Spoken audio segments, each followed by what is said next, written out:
The 93X Half-Ass Morning Show podcast is sponsored by Standard Heating and Air Conditioning. Take advantage of Standard Heating and Air Conditioning's HVAC Black Friday specials and save up to $1,500 on a furnace and AC combo or $1,000 on a new boiler. Check out the hottest deals in town all through November at standardheating.com. The 93X Half-Ass Morning Show.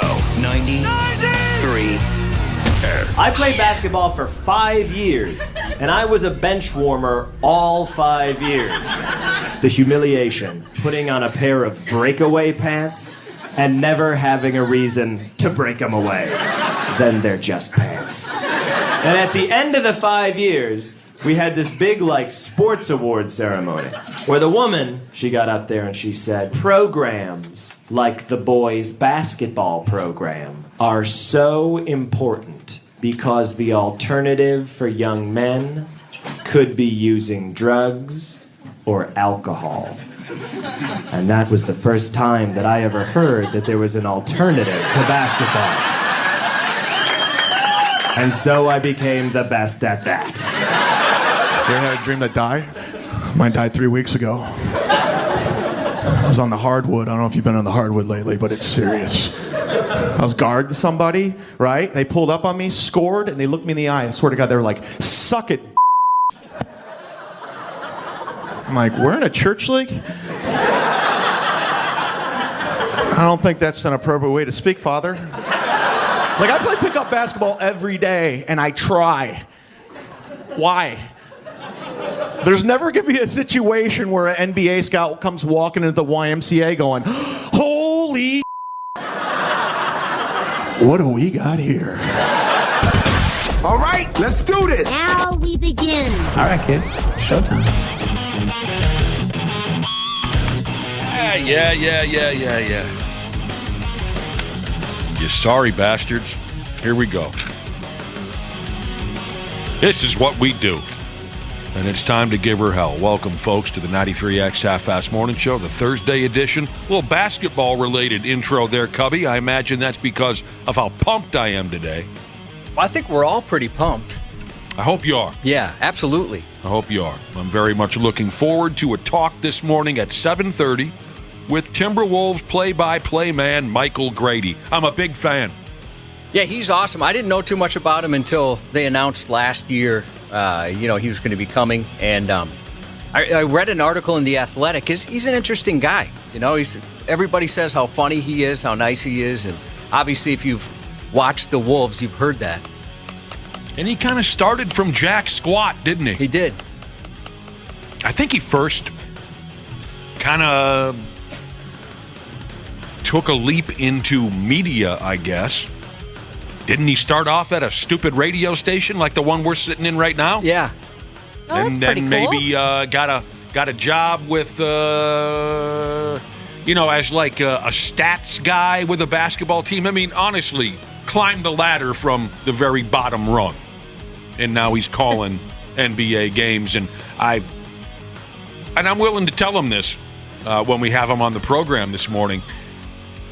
When Dave Benz, the prior lead announcer, was let go, I thought, well, forget it. You know what I mean? Because I liked what Benz had going with Jim Peterson, too. I really did. I was a little upset when Benz was let go, and I thought, well, the next guy, he's probably just going to aggravate me, piss me off. And I couldn't have possibly been more wrong. It only took about a half of basketball with Michael Grady calling the game where I thought, okay, I'm all in on this guy. The guy's he's just great at what he does. We've never had a chance to talk to him, so I'm looking forward to 7:30 this morning. Every article that was published about him before he came here said pretty much the same thing as you. Kind of how he came up, what kind of guy he is.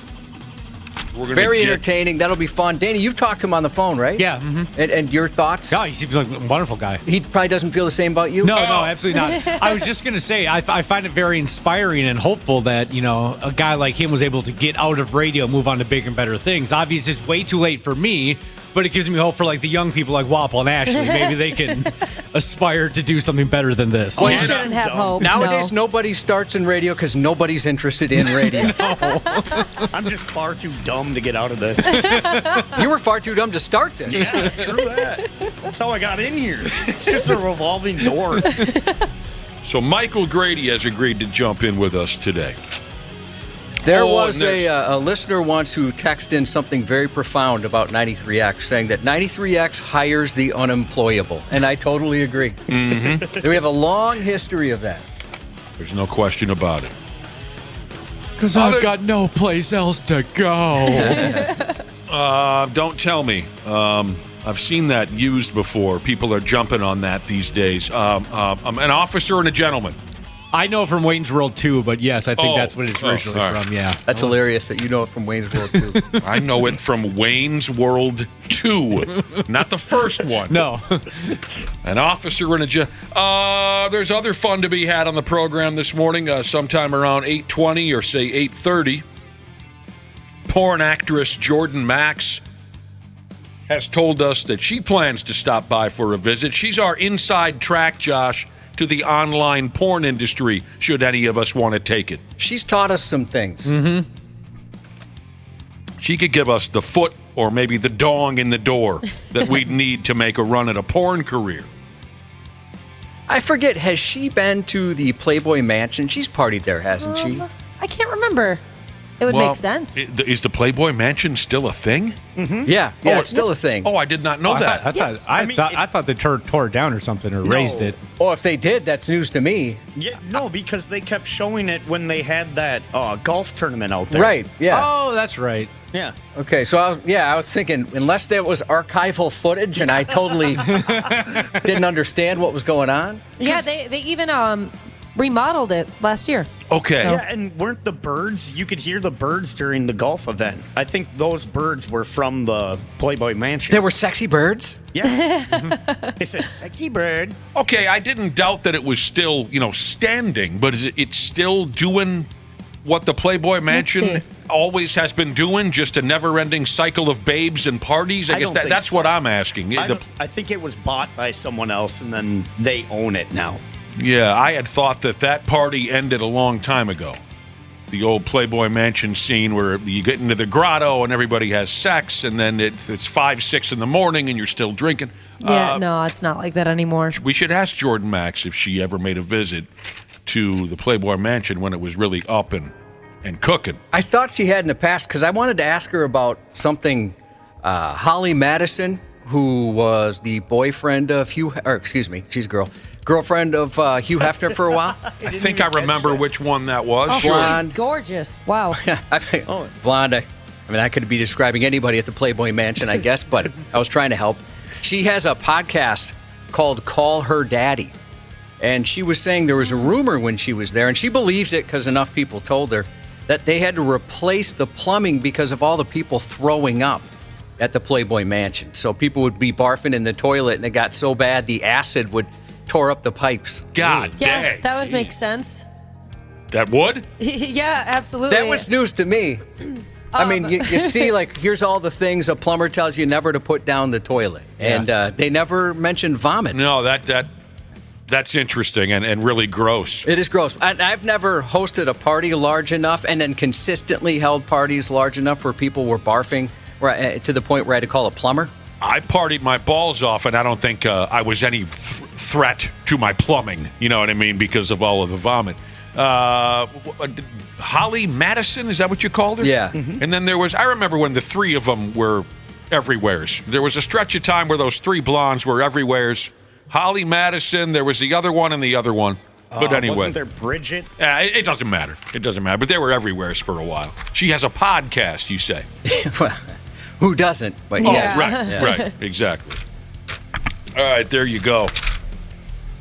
I bet she is, like you mentioned, she's got the inside scoop, our porn star Jordan Maxx. She probably knows stuff like that. Yeah, and she's got the inside path, again, like I said, to the porn industry. If any of us wanted to make that jump, but none of us belong in porno movies. Nah. This is the life for us, the morning radio life. Like I said earlier, this is what we do. I have a buddy who really, his dream is to be in a porn movie one day, but he wants to be in a very specific type of porn and play a very specific role. He wants to be drinking this morning? He wants to be the guy that, walks in on his wife banging some dude and sits there and is like, oh my God, it's our honeymoon. What are you doing? And he just sits there and watches it happen. He wants to be a cuck? Yeah, he wants to be that guy. He thinks it'd be hilarious because he wants to do all the over-exaggerated, pulling his hair oh my God, what are you doing, babe? What a dork. I love that. That's odd. Yeah, I know. I'd like to be humiliated on film. Chugged Up Plumber Jesus said that is a tall tale. Vomit would not do that to plumbing. You wouldn't have to replace plumbing from all that didn't vomit. sound right. Not even massive amounts over a long period of time? It sounds far-fetched. That's why I wanted to ask her about it, because that's crazy. Yeah, and I wonder if it matters, because I imagine they had some old plumbing. Oh, I bet, that stuff's been on there a while. It's probably not the good stuff. I feel like our stomachs would just be torn apart by our own acid then, if it's going through plumbing. This is too much for me to handle. Trying to figure all this out, but a cuck. That's his dream, huh? Dana, you realize that your friend was admitting a deep, dark secret, but trying to turn it into a joke, right? I totally believe that's the case. I mean, this has never happened to me, but you've heard the stories, I'm sure, where two young guys are like, hey, you know what? You know what would be hilarious? If we kissed. Wouldn't that be hilarious? You see what I'm saying? Yeah. Where the guy's too embarrassed or shy to say, I'd like to kiss you, so they turn it into a joke, right? Of course. Okay, fair enough. I just wanted to know if that had dawned on you. Now, this friend, is his name Dana? No, his name's Chip. I'm fine outing him on the radio. Dude, are you being serious? Is this a real person? Yes. His name is Chip? He goes by Chip. This is too good to be true. I like this guy. This is too good, isn't it, Josh? Yeah. Chip. I'm not trying to kink shame if that's what somebody's into. I just find that's odd. That's his dream, is to be in that situation on film. Again, we've got the connection. Maybe Jordan Maxx can make that happen. That would be wonderful. I bet she could, if all he's going to do is sit there. Yeah, definitely. I'm sure she doesn't You can mind. find anybody to sit there. and if this is his dream, okay, let's make a guy's dream come true. And then the actors and actresses they're going to say, you're really just going to sit there? And he's going to say, yeah, I'm Chip. I want to be a cuck, You're not getting paid. I mean, you can whack off if you want. No, I don't want to. That's not part of my dream. What's fun for me? Thinking about anybody listening right now, or someone who's listening, that they are or they know a Chip. And if they're going to get side-eyed today, or there's going to be some questions asked about them. Yeah. Hey, I heard them talking about Chip wanting to be a cuck. Is that you? The only thing that would be better is if he said his name was Sparky or something like that. Yes, his name is Chip. What a hell of a deal we got going here. Anybody else have a porn fantasy? If they were going to be in a porn, what type of porn it would be? Well, mine just changed. I want to be in a movie that's being filmed way across town from where Chip is at. Josh, porn fantasy. I could give you dozens of ideas, but none of it is terribly interesting. I have specific actresses, I guess. You'd want to be filming with? Yeah, I don't have a specific scene, I Like guess. who would be some? Angela White. Angela White. I have to think. I have to think about their names. It's been a while. Been a while since you've watched porn? Yeah. I thought you were a regular viewer. It's not. This is gonna sound like I'm humble bragging, but it hasn't been needed lately. Well then, la-di-da. That's a there's hell of a thing to say at this hour. Holly Michaels. That's one of my favorites. And you've mentioned before, if you made a porn, it would just be women, right? Yes, most definitely. That's how I would do it too. That's exactly. I guess I'm more open-minded than the rest of you. We have similar dreams. I also want to be in a porn, and I want it to be only women. And then me, of course. And then Chip in the corner. Yeah, I want Chip watching. Chip, check it out. You're just sitting there not doing anything.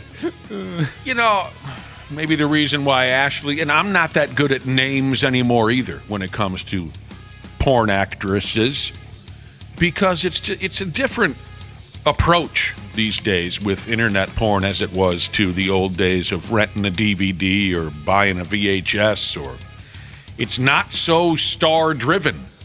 Their names aren't always in the titles either. No, I mean, it's just about clicking on a 3-minute scene and you make a mess and you take a nap. You know what I mean? Isn't it way more amateurs nowadays? Yeah. Than anything? There's a lot, yes. There's a lot of that, I mean, there are still your big names and your big money makers, but it's so different now with the OnlyFans and the this and that. It's not so star driven. Hang on a second, Waffle. When I was a kid, when we would go steal pornos from Blockbuster Video or borrow them from a friend, I was looking for Christy Canyon, Ginger Lynn, on the packaging of the box. I was looking for those big names. Now, I more just look for a specific scene. 19 girls in a bathtub. The hell of a bathtub. You know what I'm talking about? That sounds great. It's not so much who's who. Yes, Wapple. I think it matters what sites you go to, too. Because if you go to like Brazzers or Reality Kings or even Pornhub, a lot of those have like those Keep big going. name stars. What other sites could you go to? But it's like Brazzers has a lot of those big name stars still, and so does Reality Kings. Those are like two of the same company. So if you want stars, you go that way. If you just want to see a particular act, you just click until you find it. Finisher Jesus, by the way, just ran up to a Chip that he works with, and he said Chip looked at him and just shook his head. Hey, sorry for any Chips out there. Yeah, apologize to the Chips. I'm fat because every time I bang your mom, she makes me a sandwich. Jesus said, porno fantasy? I don't care. I just want to be banging. That's all he wants to be. I owe him a thank you, by the way. I forgot to mention this when we were in Wisconsin. He got me a wonderful gift, a big like Hulk type foam fist. Did I already bring this up on the air? Now that I'm saying it, I feel like I have. I believe you did. Well, I want to thank him again because it was a cup holder, or a can holder, I should say, so I can always know how to hold a beer cool. You just put your hand right in that thing, and it looks pretty sweet. And you can punch people at the same time, so that's fun. I would never do such a thing. I give that to you to do it. Thank you. That's a hell of an operation. There's a lot of people that agree with you on your porn star choices, Ashley. Yes. Smart people, You apparently have good Well, they're Who's Angela. the one? Angela White? I got to look her up. Yeah, she's the best of the best. She is voluptuous. That's her angle. Everything jiggles on Angela White. Holy Hannah. Everything. She's shapely. I just looked up at Holly Michaels, too, and my goodness. From the neck up, Angela White looks like the girl next door, and then everything else is definitely porn. I don't know. so I don't know Holly Michaels. I know Gianna Brett. Michaels. Pardon me? Brett Michaels. Sure. Holly Michaels is actually she's the star in one of like an actual girl on boy video that I like, and that's very rare. So, but she also goes every other way. Well, yeah, that's how you make the money. Yeah, exactly. She looks like so. I mean, yeah, I can't even think of any other actress right now. It's just it's different. It doesn't. No offense to these ladies, but Isn't there a little? it doesn't really matter these days who you are if you have a big name. Isn't there a little what? A little blonde girl. I think you and Wapple bond over her. Yeah, she just entered my mind. What's her name, Wapple? She's very small and very blonde. And she's able to handle things that she shouldn't be able to physically handle. Oh, that's going to bother me. I'm going to have to figure it out. Her name is, someone text me. I know someone, 651-989-9393. You know who I'm talking about. There's so many names coming in. I can just read some of these. Brandy Love. No. Kenzie Reeves. I'm sorry. I didn't mean to say no. You're just, the blonde. Skylar Fox. No. And I don't have the time right now or the skill set to look it up. I want to say there. Elsa Jean? That's it. Yes. It is. Yep. That's from Brewers and High Life. I was just going to say she has a name that is kind of connected to a kid's movie. Mm-hmm. Yeah, Elsa. Wasn't that a kids movie? Elsa, the dreamy, the dream lady from Mars. What was Elsa? From Frozen. Frozen, yeah. I was always a fan of Madison Ivy. Don't know her. Madison Ivy. That sounds really familiar. Ooh, baby. That's your given name. Yeah. Madison Ivy. Oh, yeah. Yeah, she's something. They always go by their given names. So that's the deal. What else we got going on here today? I wanted to ask, though, is it for some of these women, for you guys, is it their performances or looks alone? It's performance. So performance does have something to do with it? Yeah, definitely. That factors in. I mean, there have been plenty of porn stars over the years. This is so much fun to have this conversation. I'm learning a lot. There've been a lot of porn stars over the years who were stunning to look at, but bored you to death. Yeah, I'll shut down a video if I'm like, what are they doing? What is that? No, this sucks. Okay. I guess I could name some names, but I won't. They looked incredible. And then you thought, well, is her male partner using his penis or is he using a tranquilizer dart? You know, hey, hello, lady. We are on camera here. Let's pick it up a little. You know what I'm talking about? It's like if I want zero response during sex, I can get that in my personal life. You know. So yeah, performance, Josh. Make a lot of noises. Get into it. Have fun. Do a lot of tricks. Sure. Make a mess. So there you go. Maybe later in life, Josh, you'll become a filthy porn addict. Yeah, I mean, there's a possibility. Still time. Where would a guy start? I've certainly seen some. I've got friends that refuse to stop sending it to me, and you do. As a young man, Playboy magazine, and then I see. Where would you start? You maybe start just in the on the popular page. Maybe check out the videos everyone else is watching. You go to the back room at Schindler's. That's where it all starts. Well, that doesn't exist anymore. I was going to say, do they still wish. have the squeaky door saloon? I wish. Josh, interesting question. Where would you start? And I guess if you can still find a couple of, like you were saying, if you can still find a couple of porn magazines, start with that. I'll have to go to like a Barnes & Noble or something. They still sell that kind of stuff? No, they used to. I'm sure I mean, if those magazines still exist, they probably still sell them at Barnes & Noble. I've never found that section. Oh, yeah. Well, it's just they're the blacked out ones. Yeah, the blacked out ones on the top They're rack. always up top. Yep. Yeah. Interesting. Okay. I remember as a middle schooler perusing by there, looking at Hit Parader magazine or Guitar World, and then looking up to see if they had those blacked out magazines. Right, yeah, acting like you're looking at a different magazine, like you said. Oh, that's an interesting article in Time. Let's look at Time magazine real quick. Something like that, Josh. Start with a couple of magazines if you can still find them, and if you're still dialed in, then Ashley and I can introduce you to some videos. I drive a Hyundai, but ride your dad, Jesus. Said the new guy she's seeing is silent during the act, and she's the opposite. It drives her crazy. Mm-hmm. Probably time to start seeing a new guy. Yeah, I wouldn't be able to handle that. No, I like hell to be raised. I want to be the noisiest, too. Don't try to out-noise me. Really, more so than the woman. I want to be the noisiest. Don't you even try to out-noise me. Hey! Loud. That's me, Cubby.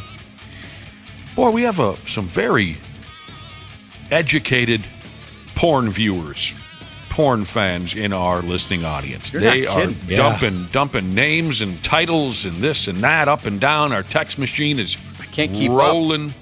Absolutely rolling. And that kind of makes me feel good. I thought maybe, I don't know. I kind of thought that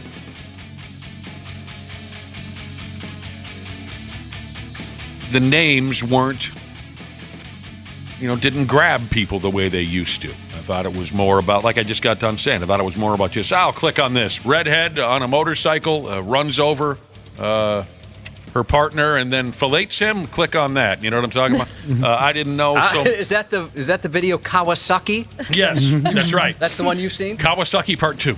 I thought, I didn't know so many of us were still keeping up with the names, so good for you. Smoke Wrench Jesus recommends I start the same place he did. Boobs.com. I never thought about going to boobs.com. Just straight up boobs.com. Why would I never think of something like that? Wow. Yep, there's boobs. Are there? On That's boobs.com? easy. That's One-stop shop. You know what you're getting. It's a wonderful thing. Joe Bob Jesus mentions the sex noise levels change dramatically when the kids are home versus not home.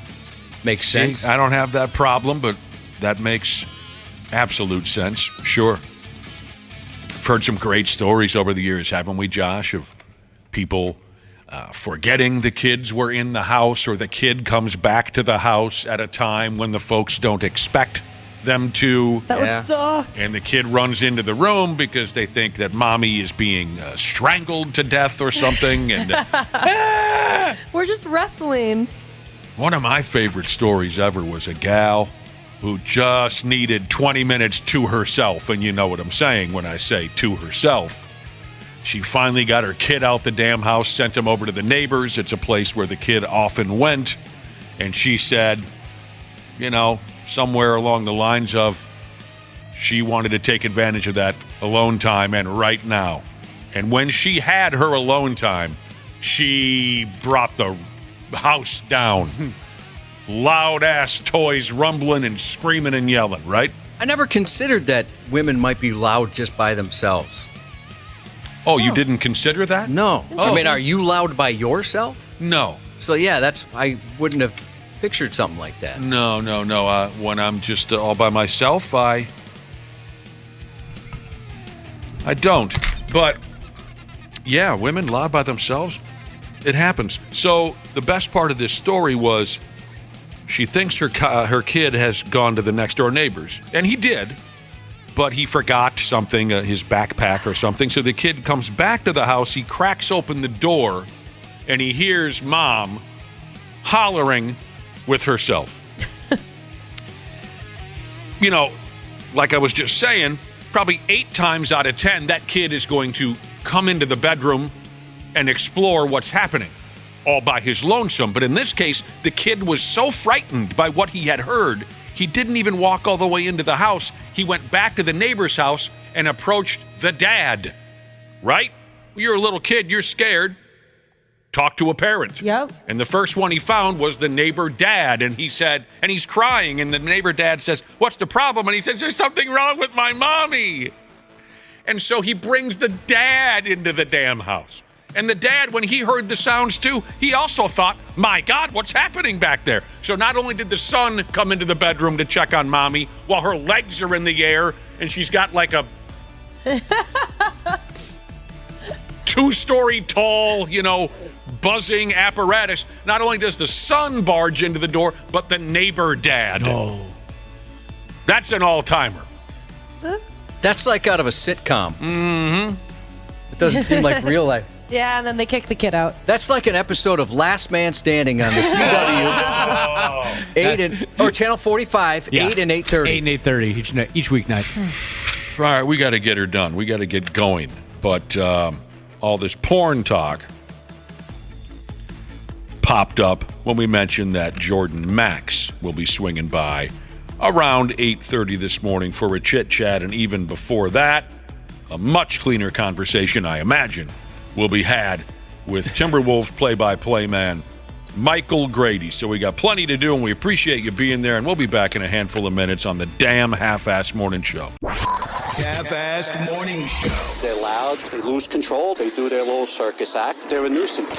93X. Did you know that Standard Heating has over 700 years of combined experience in the heating business? Now that's a lot of brain power. Hi, Corey here. As the call center manager at Standard, I'm proud to be able to work for a company that provides top solutions and experiences for our customers. Ashley, tell us more. Take advantage of Standard Heating and Air Conditioning's HVAC Black Friday specials and save up to $1,500 on a furnace and AC combo or $1,000 on a new boiler. Check out the hottest deals in town all through November at standardheating.com. Half redneck, half posh. 100% fun. Trey Croward and Corey Ryan Forrester try and learn fancy culture in putting on airs. The host of the Medium Popcorn Podcast, Brandon Collins and Justin Brown. Okay, so Paddington 2 had like 100% on Rotten Tomatoes for years. You guys ruined that? Justin came in and like took it down like 2 points because of his rating. That's the time we started getting death threats. Yeah, I'm not surprised. People worship that movie. Putting on airs. The podcast is on YouTube and wherever you listen. Stupid news on the Half-Assed Morning Show. Yeah, we got a good crowd out there, too, this morning. Horned up, you might say. Are they horned up? Seems that way. Porn text messages. That's our fault. We started talking about it. We can't do that to people so early in the morning. Yeah, we got a couple people text in and said, you know what? I'm at work, and I can't be in this state at work. Calm down about the porn talk. We got a good crowd. We appreciate that. Every now and again, we get real lucky, and we're able to enjoy one of these here stories. One of these stories where a low-life derelict goes ahead and tries to start trouble with somebody out on the streets, but what the low-life doesn't know is that they're starting trouble with a well-trained mixed martial artist. Mixed martial artist is how you say that. That's the best, isn't it? Or when someone tries to rob a business and they find out it's a karate dojo. Yeah. It's beautiful. All these stories end the same way. Total destruction for the lowlife. And this story is no different. And in this particular case, there is video of the MMA guy absolutely caving the lowlife's brains in. It's a lot of fun to watch. Here's what happened now. A former professional mixed martial artist by the name of Javier Baez. Oh, he'd just driven back to his apartment in Miami on Halloween night, and he spotted a nut job in the parking lot screaming and swinging a knife up and down. We found out later that the nut job, he goes by the name of Marrero. I don't have the first name, doesn't matter. Marrero. So Baez pulls... Omar Marrero? Mm-hmm. Baez pulls in the parking lot, parks his car. He's still in the car. Marrero walks over and starts hitting his window with the knife. Weird. And then Marrero opens up the driver's side door and tries to stab Baez. Damn, man. Baez gets out the vehicle, and at first he tries to calm this nutty ass down. But that didn't work. Marrero kept swinging his knife at Baez. And then Marrero went and got a second knife from his vehicle. He's got two knives now. No, just one guy has two knives. And that's when Baez knew he was going to have to go ahead and turn this dildo into dust. If you watch the video, is that up on our website? It will be in a couple seconds here. Throw it on up there. If you watch the video, you'll see Marrero charges at Baez. And Baez picked this poor bastard up and spiked him down onto the ground with much force. I expected his head to explode like a watermelon at a Gallagher show. I don't know how he didn't get knocked out right there. Baez actually went more WWE than UFC on this guy. In my opinion, the move he put on Marrero looked very much like the rock-bottom finishing move that terrible movie actor Dwayne Johnson used to finish fools off with back in his day on the WWE. Or for you really educated television wrestling fans, it also reminded me of the legendary Booker T finishing move that he called the bookend. Yep. Oh, yeah. Tell me that you did not just say that.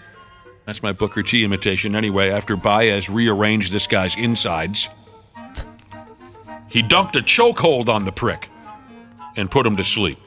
It just escalated from there. He got aggressive, and once I started putting the choke in, he kind of just let it go because no one's worried about anything else but breathing when you're losing air. I was able to hold him down with my knee and call the cops, and he woke up, and the cops came. It was good. He talks really fast. As you heard there, that was Baez talking at a local news. He said once I started putting the choke in, he kind of just let go. because no one is worried about anything else but breathing when you're losing air. Very true. What are you talking you're not about? going, did I leave the garage door open in the middle of a rear naked choke? Somebody choke you out recently, Wapple? No, it's very true statement. I mean, yeah, you're going to be like, oh, God, I need to breathe. He put the guy's ass to sleep. He went to CP9 Police arrested Mr. Marrero, and he was charged with all kinds of things. But that's always fun. I do love that kind of stuff. Instant karma. Yep. Picking on the wrong person. I'm a crazy lunatic. No one's going to mess with me. I've got a knife. And here comes the mixed martial artist. Say goodnight, dumbass. Every pizza delivery dude's ultimate dream played out a day or two ago. Luckily for the pizza delivery guy in this neighborhood, a couple of Instagram models live in town. And not only were the two models hungry for pizza, but also they're apparently low on attention and rent money, so they answered the door for the pizza man with their cans hanging out. I delivered pizza, one of my all-time favorite jobs. Loved it, loved everybody I worked with, and that was always a dream that never came true. Oh, of course. But there's always that hope, I bet, going up to every door, right? Every single time. Yeah, you're like, this could be the one. This might be the day. It's a damn shame it never happened to you, Josh, because... Nothing even close. You deserve some areolas. Thank you. You know what? Everybody does. Not just me. You deserve that kind of treatment, especially when you were a young kid living in that miserable house you were living in with all those awful relatives. There was a lot of relatives, weren't they? And that house was miserable. There was a pair of areolas. You bastard. Why would you bring up that memory? Did I see my grandma's dynamic breasts? Yes, I did. You don't need to bring it up. They were grand areolas. They really were. Here's the deal. So these gals showed this video to all their followers on whatever page they're on, OnlyFans, whatever it is.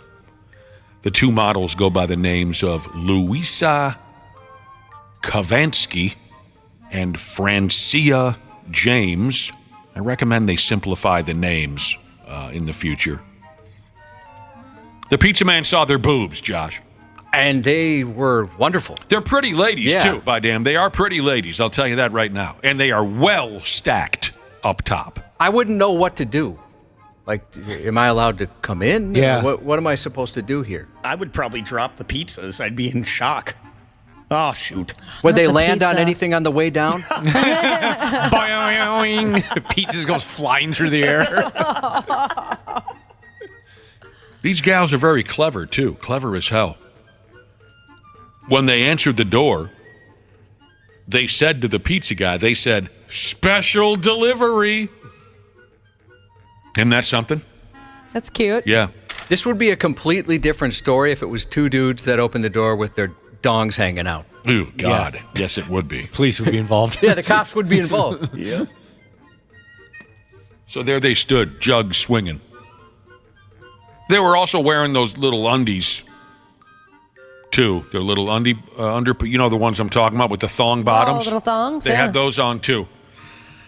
In case you don't follow such things, these two gals have been called the sexiest models on Instagram. Okay. I'm not on Instagram, but they are attractive. They're very attractive. I guess I never heard of them. That ought to count for something to be the sexiest model. So there you go, delivery drivers in our listening audience. It could happen to you, so start bringing rubbers. Remember one time when I was up in St. Cloud, I think it was my sophomore year, we were at a after party, and some girls, my friends, they ordered a pizza. Pizza comes, say it was like $12, they handed the guy the money, but they didn't have money to tip, and he kind of looks, he goes, "No tip, huh?"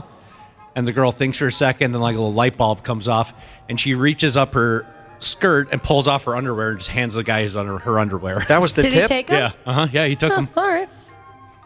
I would say, why do I want your dirty drawers? Yeah, that's the thing. You're taking a risk, right? I would never have the confidence to assume that the person delivering would want my underwear. Yeah. And that's another thing, too. If I had done that to the guy, take my boxers off and hand it to him, he would have spit probably on you. would have ended completely differently. Yeah, you would have had you would have had a hot pizza rubbed in your face. Uh-huh.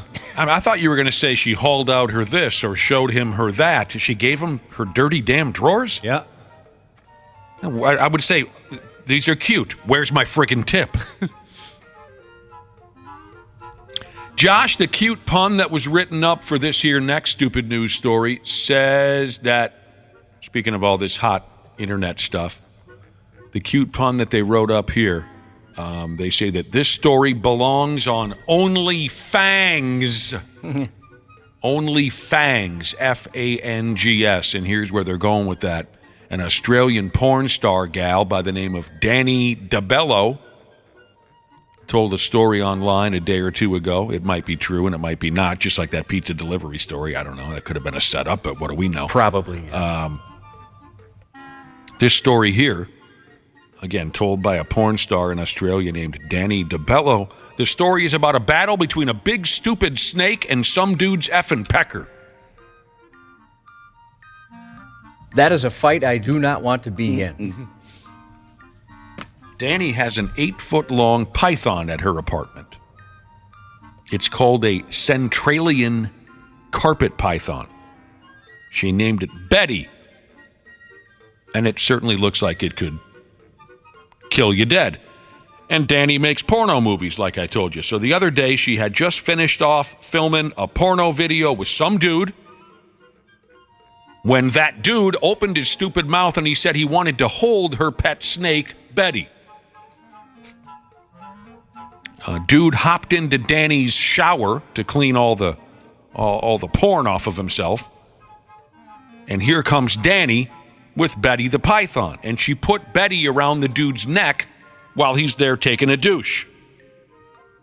Danny starts to walk away, and that's when Betty upped and bit the poor guy right on his Johnson. No. Maybe he thought it was like an enemy. That's what I thought first, like a territorial thing. Yeah. It looks at the man's penis and thinks, well, hey, there's only room for one snake in this apartment. Yeah. Wouldn't doubt it. Danny says her porn co-star bro let out a, quote, massive scream. Well, I would think so. Yeah. And not only did the snake bite the bro, Betty didn't want to let go. So now Danny and the dude are pulling on Betty, and Betty's pulling on this poor bastard's dong like you're watching the worst version of tug-of-war ever played. Can you imagine seeing something like that? No. No. Oh, I'd be vomiting. They eventually got Betty to let go. But then next up came the penis blood. Oh, no. Yeah. That's the worst kind of blood. And a lot of it. The dude lived, but I imagine his life and porn career flashed before his damn eyes. Danny put on her readers and checked the dude's wad to see if the python had left any of its teeth up in there. Oh. Apparently when certain styles of pythons bite into you or bite into anything, sometimes they leave some of their teeth in there. Oh. There were no teeth. Good. And Danny's porn friend's tallywhacker will apparently live to fight another day. Snakes will bite a pecker. Yeah, I didn't know that. And like we were saying, maybe it's a territorial thing. Or yeah. In 20 plus 21, a 47-year-old guy had to undergo reconstructive surgery on his penis after a cobra bit him during one of those stupid safari trips that folks do. Why do people sign up for that?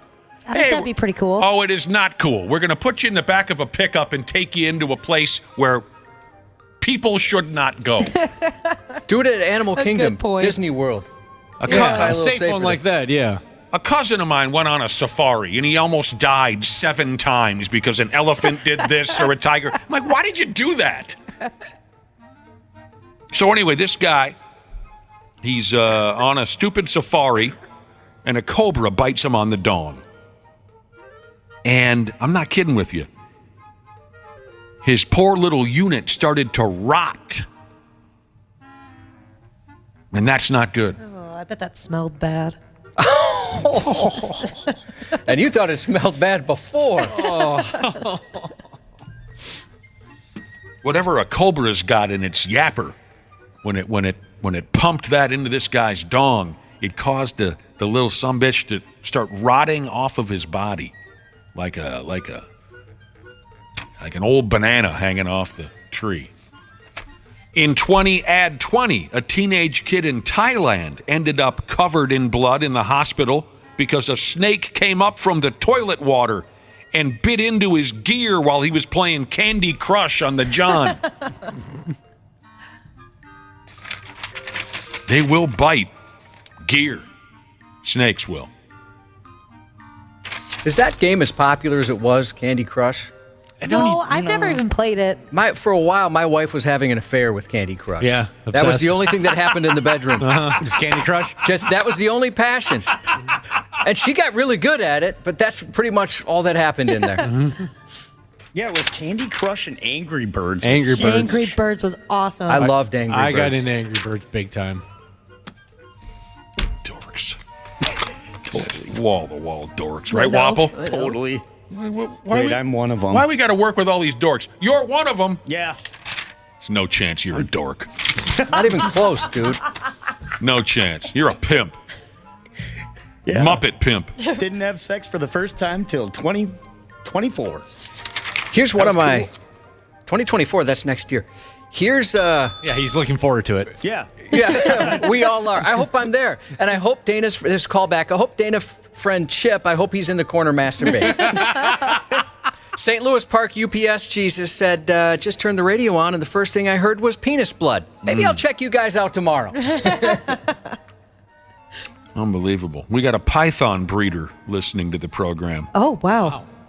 Python breeder Jesus. You want to hear a take on that python story from a guy who knows what the hell's going on? Definitely. It says, no, that's fine because neither do I. Oh, okay. All right, let's move on. Nick, he says, two things about the snake story. One, all snakes lose their teeth while trying to eat prey. I didn't know that. Two, snakes only bite things for two reasons. First reason is defense. Second reason is for food. Oof. That if I'm ever naked in front of a snake, I hope they don't like inchworms or movie theater dots. That's good to know, though. That's cool. That's very interesting. One for defense, the other for food. If the python is biting for food, it will not let go of the item. Okay, so according to Python breeder Jesus, the fact that the python bit this guy's dink and didn't let it go, according to Python breeder Jesus, that means the python wanted to eat it. He must have had a meal down there. Wow. My goodness. I suppose he's a porn star. Yeah. That's a cool job. A python breeder? You go ahead and take it. I want nothing to do with it. I bet it smells. You bet it smells to be a python breeder. Yeah, I bet there's some bad smells that you don't even realize. Yeah. Oh, I bet those tanks get smelly, yeah. You think that being a python breeder be a cool job? Okay. Keep that in mind. I think maybe by tomorrow we can have a conversation on jobs that sound cool, but might not be as cool as you think. Okay. But anyway, thanks for the text. Speaking of snakes, snake pizza. Who would try a slice of snake pizza? I'd give it a shot. Yeah, why not? No. 4888888 Pizza Hut delivery is really great, I think is the slogan they used back in the day, right? That was a banger of a tune. Pizza Hut has a new topping. You can't get it here in the States. Pizza Huts in Hong Kong are now selling snake meat pizza. That just sounds cool. I guess meat pizza? Mm-hmm. Yeah, sounds pretty It's got sweet. a great ring. It has a great ring to it. Snake meat pizza. Yeah. I'll go along with You it. could even make a song out of that, too. Go ahead. Yeah, let's hear it. Snake meat pizza. Don't bite me, but I'll bite you. Dude, that's a banger. I like that. That was awesome. I take back everything I said about you not being a dork. Apparently, snake stew is popular in China, so that's the route that Pizza Hut's taking. Okay, you like snake stew so much, we'll put some snake on our pizza. You show up, you'll spend some money. Each pizza comes with cheese, mushrooms, dried ham. I'll show you some dried ham. And a generous serving of snake meat that's cut up into strips. Ooh, I don't know if I'd like the strips. I don't. No, now you're out. You want Just a because the way it's diced? cut? Yeah, it'd be like a look thing at that point. Why does it matter what it's shaped like? If it was diced, then I could definitely do it. It'd look like chicken. You look like chicken. I don't know what this means. Instead of tomato sauce, it has something called abalone sauce. Go ahead if you know what that means. Someone said, "Isn't that like a sea something?" I don't. No idea. Like kind of like a what are those things called? That's supposed to make you horny? Oyster or something? An aberration? No, you're an aberration. Aphrodisiac? Hey, there we go. Aberration. Abalone. Baby, we're going to have an aberration tonight. Yeah, that was dumb. Someone tried the snake pizza and said it tastes like chicken, only drier. So, like alligator. Yeah. Yeah, they probably taste the same, right? I've had alligator. Have you guys all had alligator from the state fair? Yes. Yeah, that absolutely. stuff's pretty good. Mm-hmm. Yeah, I liked it a lot. I was hooked on that for a few summers in a row. There you go. A snake meat pizza. That's a better snake story than the previous one, that's for sure. Mm-hmm. You like that one better? You know anybody that drinks brandy? I can't think of anyone that drinks brandy. I do, yes. Yeah, yes. Yep. My father does. Yep. It's usually, actually, all the people I know that drink brandy are over 50. Yeah, it's an old folks deal. Isn't that what our program director likes? I have no idea. I used to drink it. That was like the first booze that I ever really drank when I was younger because it was really cheap. I used to get E&J brandy. Oh, yeah. Yeah, I used to E&J. call it dirty and cheap. And because it was dark, no one, like everybody that I drank with, would never want any of it because they're like, no, I want like the vodka or that. I don't want to touch that stuff. So I'd be the only one with booze left the next day. It was awesome. Over in Wisconsin, they drink a lot of brandy. They have a lot of blueberry brandy. They put it in the Jägerators and stuff. That stuff is good. I've heard of blackberry brandy being popular, too. Oh, yeah, blackberry, not blueberry. That's what I meant. I have very little experience. I mean, in high school, I got drunk off brandy once or twice because we had stolen some and we had nothing else to go on that weekend. You know, Sure. you do what you got to do. What do you think of a big old glass of fish-flavored brandy? Nope. Yeah, I think I'd pass on Not going to that. put that anywhere near me. A joint called Tamworth Distilling in New Hampshire is getting ready to cut loose a style of brandy that's flavored with trout. House of Tamworth Saison des Frais is the name they hung on this swill. The French words translate roughly to spawning season. Saison des Frais. They say they've been trying to create more, quote, wilderness-inspired flavors. And the fish hooch goes on sale later on this month, and they want $65 in trade for a bottle of it. They're known for their silly ideas. In the past, they had venison-flavored whiskey called Deer Slayer. I'd try that. Yeah. They had a crustacean-flavored bourbon called, here we go, Crab Trapper. 651-989-9393 if you have your obvious jokes about Crab Trapper. They've got like an environmental vibe over at this joint. What do they call it again? Tamworth Distilling. You know, they donate some money to the environment with every bottle they sell and all that. The trout is the New Hampshire state fish. Like here in Minnesota, our state fish is Old Willie the Walleye. In case you were curious, each bottle of this here brandy has a small scoop of what they call here in the story trout roe, which I believe means fish eggs. Yep. Every bottle's got a scoop of fish eggs up in it. Man, does that sound awful. Sounds absolutely awful. Yeah, it does sound gross. Imagine getting drunk on that and then puking it back up. Ew. All right, do we have time to talk about cocaine sharks? It'd be a shame not to. All right. I believe this is the second time in my life that I've read something or another about cocaine sharks, and I got to say, it's just as scary here the second time around. Maybe some of you in our listening audience remember us talking about cocaine sharks. If not, no problem. According to a Shark Week show, whatever that means. Shark Week. You know Shark Week. I love Shark Week. Oh. It's one of the shows. The television event channel. Is that happening right now? I haven't seen any promotions for it if it is. Okay. I usually hear about what's happening. They promote the heck out of it. Okay. According to one of these shows... July is when it was. What is that, Discovery Channel? According to this setup, sharks off the coast of Florida are coming into contact with huge bales of cocaine that get dumped in the drink by drug runners. The sharks get dusted, and then they head into town and try to get into all-night dance clubs. I'm kidding. The sharks are acting funny because they're ingesting all this cocaine out in the ocean. That's you know the what, last Josh? thing I want to encounter. You don't want a shark that's high on cocaine. I don't want a shark, and then you add cocaine in that mix. That's no, thank you. Josh, if I were a lion and you were a tuna, I would swim out into the ocean and eat you. And there's no way that you could bust up that theory. I'm assuming you're talking about off the coast of Africa. Yes, I am. All right, now I got to play that. Yes, please. So here's the deal. Huge packages of booger sugar have been washing up on Florida beaches for decades. But not all of it makes it to the shore.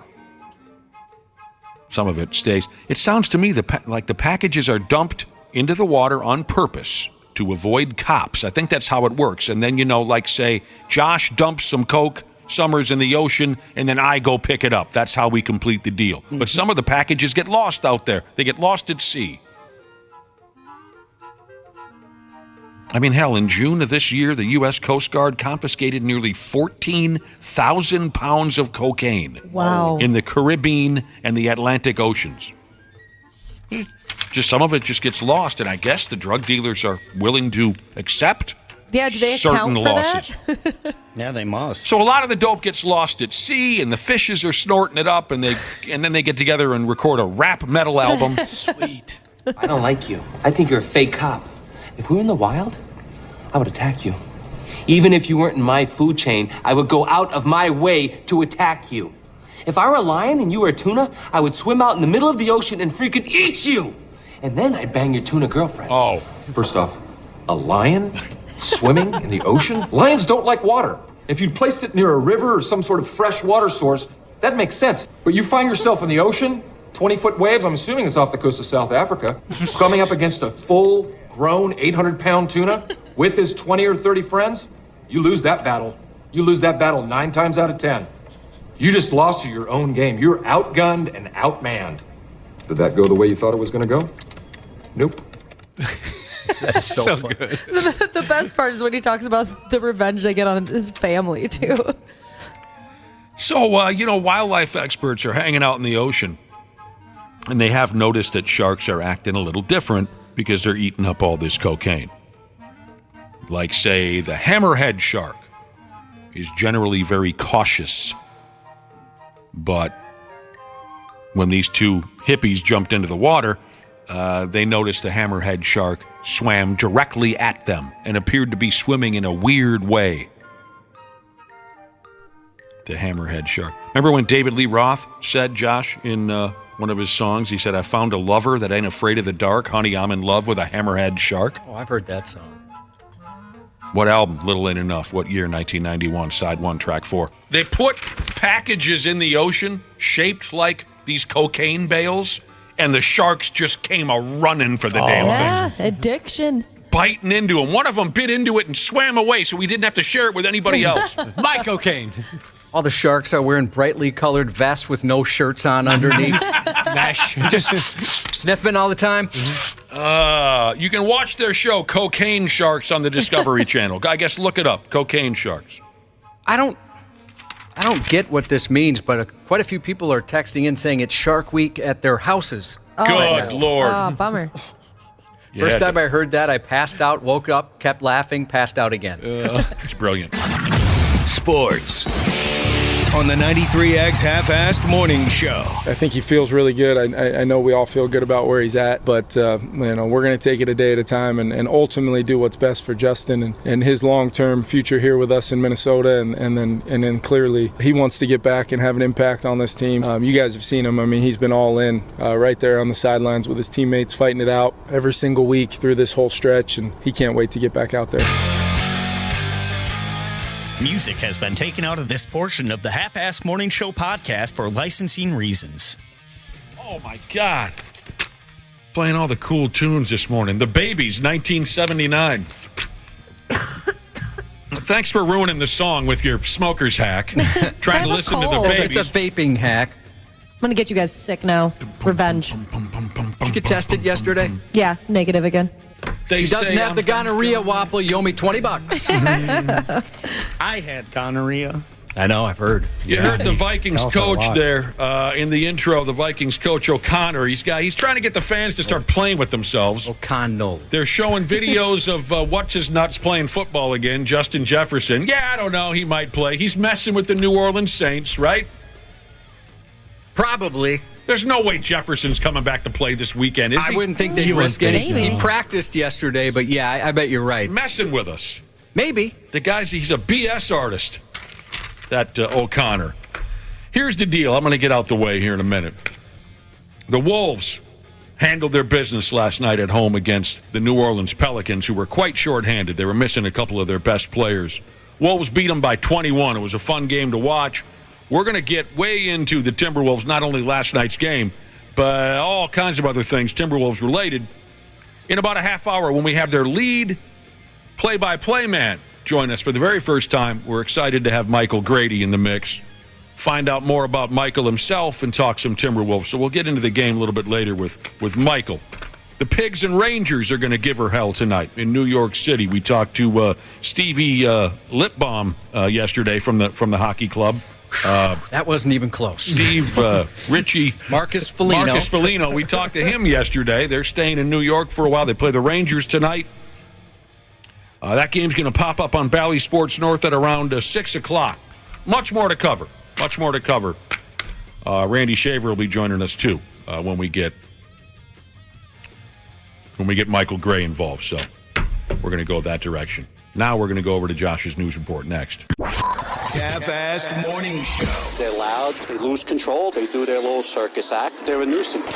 93X. Did you know that Standard Heating has over 700 years of combined experience in the heating business? Now that's a lot of brain power. Hi, Corey here. As the call center manager at Standard, I'm proud to be able to work for a company that provides top solutions and experiences for our customers. Ashley, tell us more. Take advantage of Standard Heating and Air Conditioning's HVAC Black Friday specials and save up to $1,500 on a furnace and AC combo or $1,000 on a new boiler. Check out the hottest deals in town all through November at standardheating.com. Half redneck, half posh.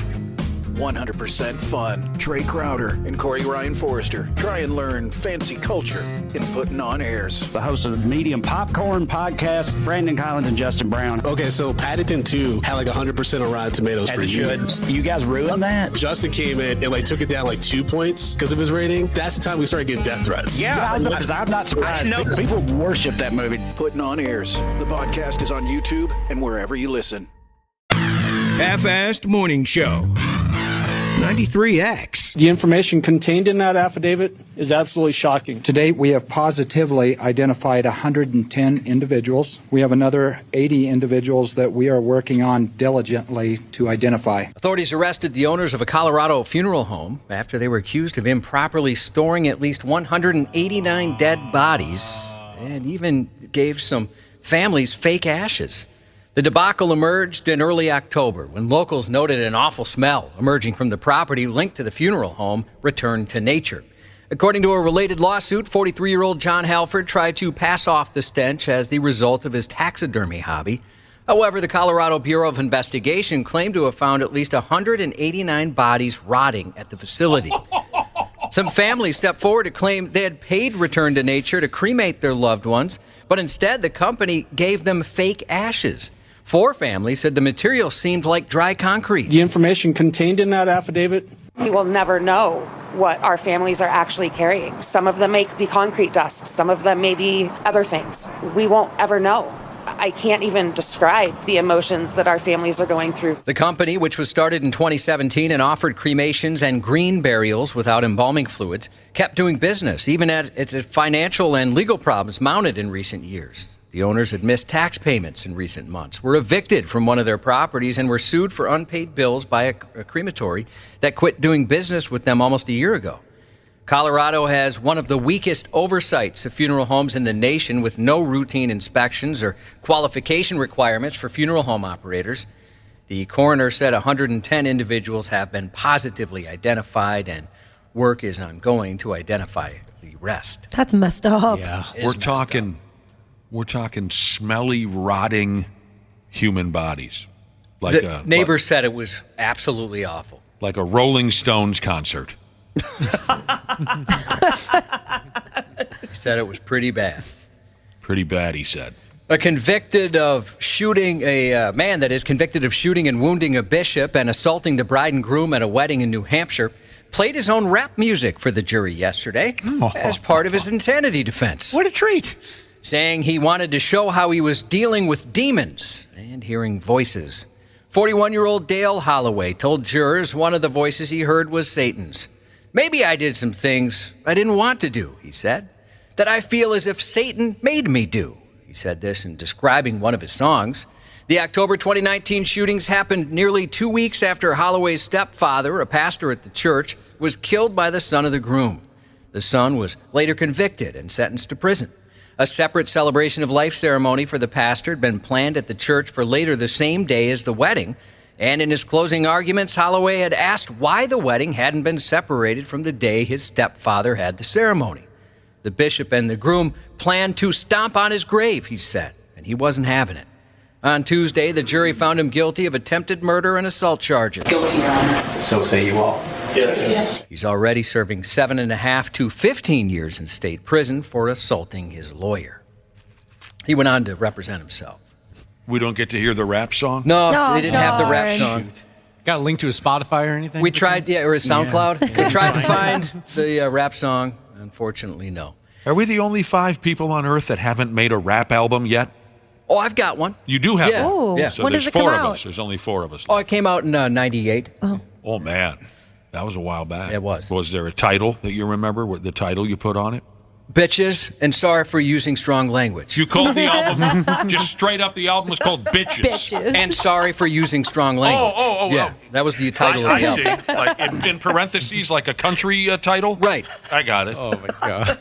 One man's long-standing history of making threats toward a nearby wedding venue culminated with him launching fireworks at a helicopter carrying a newly married couple. He was pissed. He fired rockets at a helicopter? Did I say rockets? Fireworks. I don't said know. Rockets. That could be just me losing my mind.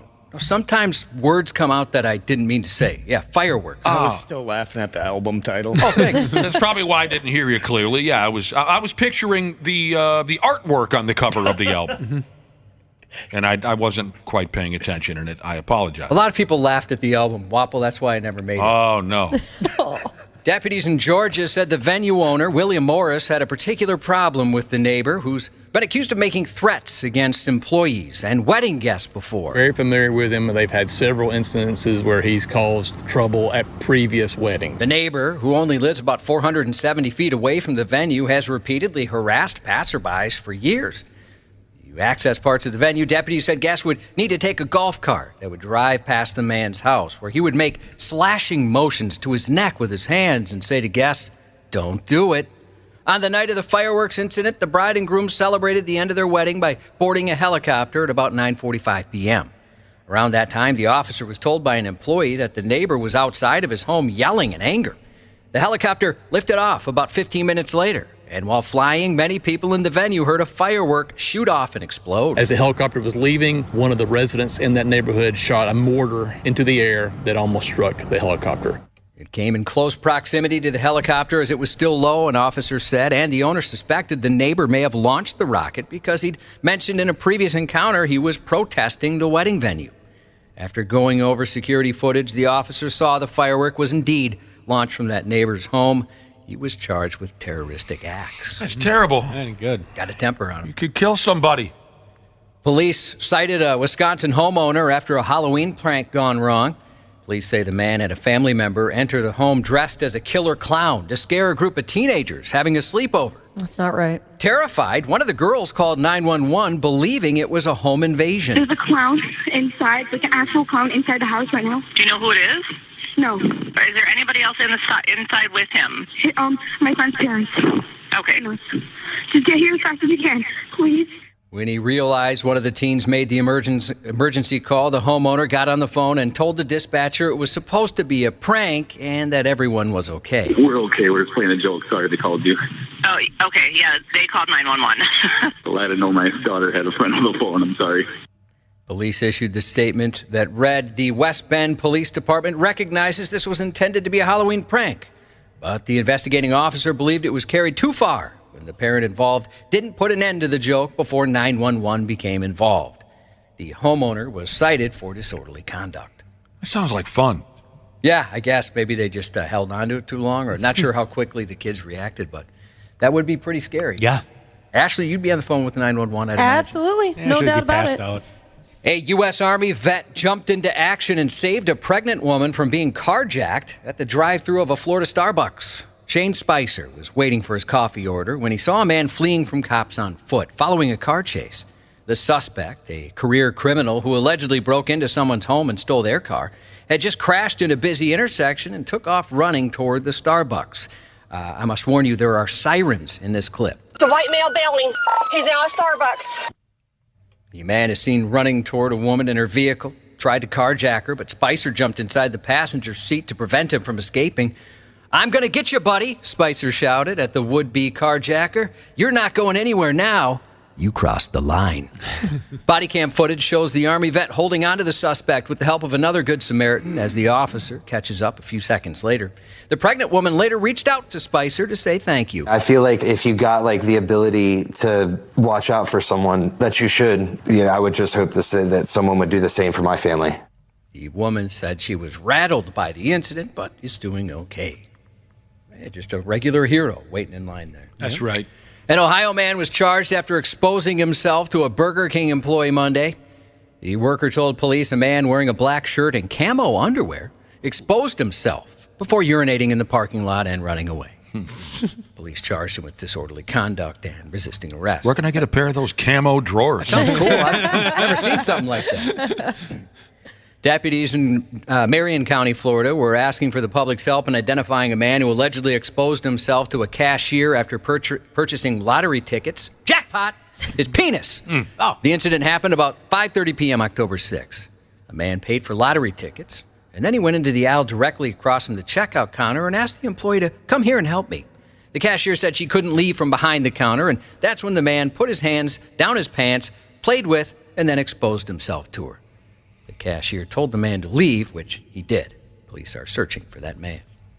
That's unfortunate. A seedy upstate New York landlord was busted for trying to coax a prospective tenant into posing naked in exchange for moving her up the waiting list for a new apartment. Here we go. 58-year-old John Daly tried to convince Carrie Chu to get naked in exchange for a better shot at the new pad, police said. Daly advised me there was a long wait list of potential renters to rent that apartment, Chu said. He then told me if I wanted to be moved to the front of the list and move in today, he expected, quote unquote, me to get naked and allow him to take pictures of me, she said. State troopers were called to the building about 4 p.m. last Wednesday on reports of a dispute. Daly was hit with misdemeanor charges after Chu told the troopers what happened. If convicted, he faces a year in jail for his sleazy offer. That is sleazy. That's the first word that came to mind for me too, Cubby. Sleazy. The FBI is investigating how criminals obtained medical records and naked patient photos from a Las Vegas plastic surgery office and then posting them online for ransom. The stolen information included sensitive personal information such as names, social security numbers, and nude photos of patients before and after surgery. Many of the photos, which show breasts and other sensitive areas, contained patients' faces as well. Beyond mortified that my pictures and my info was leaked. We went to an office that we thought was safe, that was going to protect us. We paid a lot of money, and look what's happening. The cyber criminals obtained access to the office's network, downloading patient information and posting it online in February.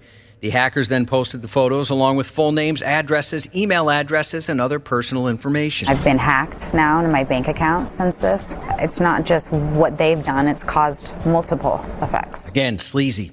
The FBI said criminals may call a business pretending to be from an information technology office. The caller would then trick the employee into divulging sensitive login information and passwords. It's not clear how the hackers got into this particular plastic surgery's office network, though the FBI specifically warned about similar social engineering attempts. Investigators say more than 12,000 patients may be involved. My goodness. That's too bad. Yeah. A Washington man who went to the emergency room over stomach pains is suing a hospital and 2 doctors after he claims surgeons removed the wrong organ during his procedure. How do you do that? What'd they take out of him? Part of his, what was it? His bowel, I believe. God. According to the lawsuit, he was diagnosed with appendicitis and taken into surgery so doctors could remove his appendix. But during surgery, the suit claims doctors were unable to locate the patient's appendix and instead, for some reason, removed a part of his bowel. When I woke up, came out of the drugs, I was in serious pain, much worse than I had been when I went into the hospital. 2 days later, he was advised a CT scan revealed his appendix was still there. He went back into surgery at the same hospital, and this time doctors removed the correct organ.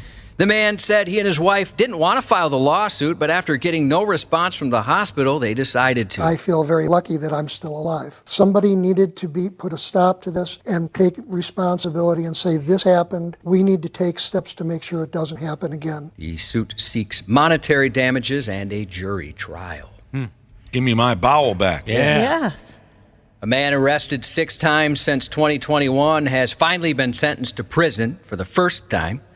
23-year-old Lyric Wynn was in Pennsylvania Tuesday after he tried to break into the Lock Haven Police Department to retrieve drugs that had been seized from him. Turns out that was a bad plan. Later, police tried to pick him up on a probation detainer, but he ran away, which led to a chase, and still Wynn wasn't done for the day. Authorities said in jail he made a comment to a probation officer and then threw a container of an unknown fluid at her. Oh, man. Yuck. What do you suppose was in? Do you have any guesses as to what was in there? I've seen Silence of the Lambs. I sure hope it wasn't that. Put it in a container. After that, they said he made several additional threats to harm other people, including deputies and correctional officers. At sentencing, the judge gave Wynn up to 8 years in prison. Authorities with the Olmsted County Board of Commissioners passed an ordinance Tuesday to ban the consumption of marijuana in public places. Good. The ordinance states smoking or vaping marijuana in shared Olmsted County spaces like city and county parks, restaurants, bowling alleys, and performance auditoriums could result in a misdemeanor. We really want to protect the general public from exposure if they don't choose to be exposed. The ban does not have any impact on edibles, however. But if caught smoking in public spaces, you could face up to $300 in fines and community service. Suckers. Tonight's Thursday Night Football matchup is between the Bears and the Panthers in Chicago. And streaming now on Disney Plus, the second season finale of Loki. Alex Kirilloff of the Minnesota Twins, 26 today. Is he 26 now? 26. Professional wrestler, singer, and podcast host Chris Jericho, 53. It's still funny when you call him a singer. I like him in Fozzy. Yeah. I mean, you've seen him live. I haven't seen him live, but I like the recordings. Yes. I hear there's a difference. We'd like to send some positive thoughts to the sister-in-law of Back Dimple Jesus, a regular texter, good friend of the show. Her sister-in-law is suffering some serious complications after heart surgery. We're sending our best. Also passing along some love to BFD Jesus, who recently lost a good friend. That's from your brother, some dude guy Jesus.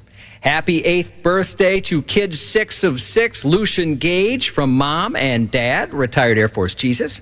And happy 5th to Beckett from Dad, stuck in Brainerd Jesus. And that's 93X News. Care 11's Randy Shaver. On the Half-Assed Morning Show. There's Dr. J trying to hold Bird. Bird retaliates, and as always, the official sees. Oh, and a fight between Jay and Bird has broken out on the court.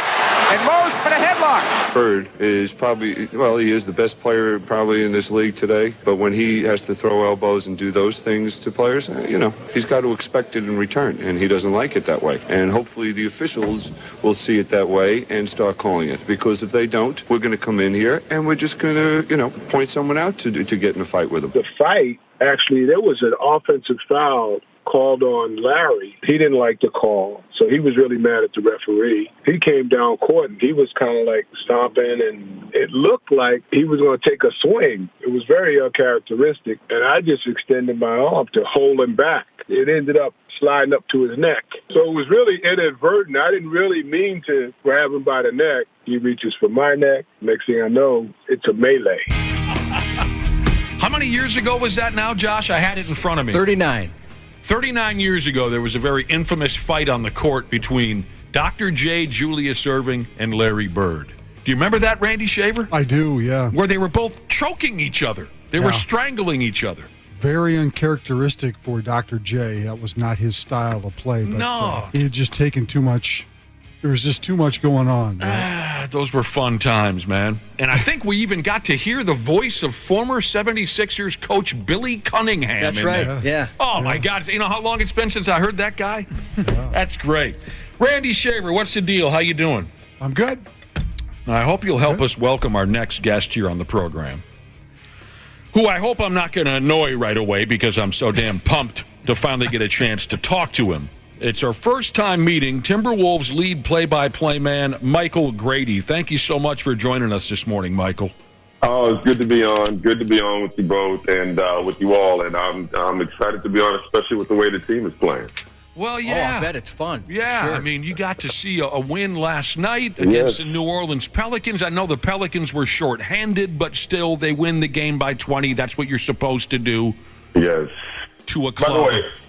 By the way, Dr. J's a legend, but he was lying through his teeth. He was trying to choke Larry Bird, right? You think so? You see, now you're an Indiana guy, so you're going to take Larry Bird's side, right? No, yeah, I mean, yes and no, because he's also associated with the Celtics, and he was with the Celtics at that time. So that's I'm kind of erasing that from my memory. But no, holding him back and then it slid up to his neck. That's full on line right there, Dr. That's J. an interesting way to describe that, yeah. But that was a fun time in the NBA. That was actually a wild, wild era where you could certainly get away with a lot more than you get away with now. Yeah, see, I mean, we talk about the rougher days of the NBA on this program now and again when you had like the bad boys from the Detroit Pistons and their rivalry with the Chicago Bulls and the physicality of the game back then. It's very different. Yes. Yeah, and you know, you can't do some of the same things that you did back then, but I do think that you can take on that persona to a certain degree. And I really felt like heading into this season, given the fact that the Wolves last season assembled a team that was on paper very big, and I know Cat was hurt most of the season, but you know they really didn't play with the physicality that you felt like they should have played with last season, and I really felt that this year, even though the word bully is frowned upon, that they really had to embrace being the bullier, or in other words, being the more physical team. So if you're big, well then play like it. And so far this season, for the most part, with the exception of maybe 6 quarters, so far this season, they've been the physical, we're going to push you around, not quite the bad boy Pistons, getting back to that point, but they've been the more physical, impose our will kind of team, and I think that has led to some early success. I mean, we're only human around here, Michael Grady. We weren't exactly thrilled with what we saw from Rudy Gobert last season. We'll go ahead and admit that. Do you think, I mean, he does look a little more like the old Rudy Gobert 6-7 games into the season. He looks a lot more like the Rudy Gobert of old, that won Defensive Player of the Year 3 times in a row, and is a complete menace on that side of the ball. The things that we're seeing, you know, offensively, look, he just has more bounce in his step. And I remember talking to him before the season started, and he acknowledged he didn't want to make excuses a season ago, but he did enter training camp with a knee injury that he suffered while playing with Team France 2 summers ago. He played again this summer, but came out of that clean. He had a groin injury last season that caused him to miss a few games, and he had to play through that for some time. And he was getting to know new teammates and figuring out how to play with initially D'Angelo Russell. Things got a little bit smoother once the trade was made for Mike Conley. So it was kind of a disjointed season for Rudy Gobert. And no, it didn't look pretty at times. But I have been really impressed and blown away. He had 20 rebounds last night to go with 17 points, blocked 2 shots. They don't keep track of how many shots are affected by Rudy Gobert. Right. Like for those watching games, keep an eye on when a guy attacks the paint, Gobert appears, and the guy goes, never mind, and then passes it off to someone else or puts up some crazy shot. Like he's affecting shots, and that doesn't show up on a stat sheet. So he's made a big difference in how this team has looked. It's one thing to try to get past Jaden McDaniels and get to the rim, or try to get past Anthony Edwards, and then once you do that, now you have a healthy Rudy Gobert to deal with. What do you think about that, Randy Shaver? Last year, you mentioned that a few times, how he affects shots. It's not always blocks. It's how other players will steer away from him. Right. I think the entire team is playing better defense. I think we could all agree with that. And the real key is what Chris Finch said the other night. It's just being consistent. I mean, that's really the whole bottom line for this Timberwolves team is, can they consistently, night after night, come out and play great defense and do the things that they do, not just against the great teams like they've done against Boston and Denver, but like they did last night against a shorthanded New Orleans team, and do the same thing and win the games that they should win, and then battle the great teams and, sometimes pull out those wins. I think that's really the entire key of the season for the Wolves. We're talking with Timberwolves play-by-play man Michael Grady. You can see him on Bally Sports North. By the way, you and Jim Peterson make watching a Timberwolves game even that much better. You guys are awesome together. Thank you so much. And Jim's the man. He's a legend. He's been gracious to me since I walked in the door, and I knew very early on, understanding how much he loves hoops and loves the game and breaking down the game, that we were going to hit it off. So anybody that is passionate and loves the game of basketball is going to be a good friend of mine, and I certainly hoped from day one that would come off in the broadcast. By the way, we were talking yesterday about Rudy Gobert's off-season darkness retreat. Did you have a chance to ask him about that? No, that was a crusade for Jim Pete. I don't know if he had a chance to sit down with him yet, but he was very interested in asking him about that retreat. I'll have to ask him on the plane today. But no, I have not had a conversation with Rudy about it. Is that something you guys would do? Oh, hell no. God, no. Oh, okay, we're all on the same team here then. Yeah, I mean, plenty of us have blacked out. That's about as close as it comes. Thing, John. It's different, you're saying. I mean, we got a few characters. We got one character on this show, Wapple, who, I think your teenage years you probably would compare to a darkness retreat. The phone wasn't ringing. Nobody was no dates, no nothing. That was kind of a that phone didn't light up once, did it? No, not until I was 24. I mean, Rudy Gobert went 64 hours. Hell, you went 5-6 years in the darkness. Totally. No, you guys, honestly, Michael, you and Jim just work so perfectly together. And I watch every Wolves game, no matter what the hell's going on. But not that I was saying earlier that I enjoyed Dave Benz and Jim Pete. I did. And when Dave Benz left, I thought, oh, well, what the hell? And then, okay, we got a new guy coming to town. And it did not take long, Michael Grady. It was almost instant. I said, okay, this guy works, and this guy, he and Jim have a thing. I mean, so I dig it. I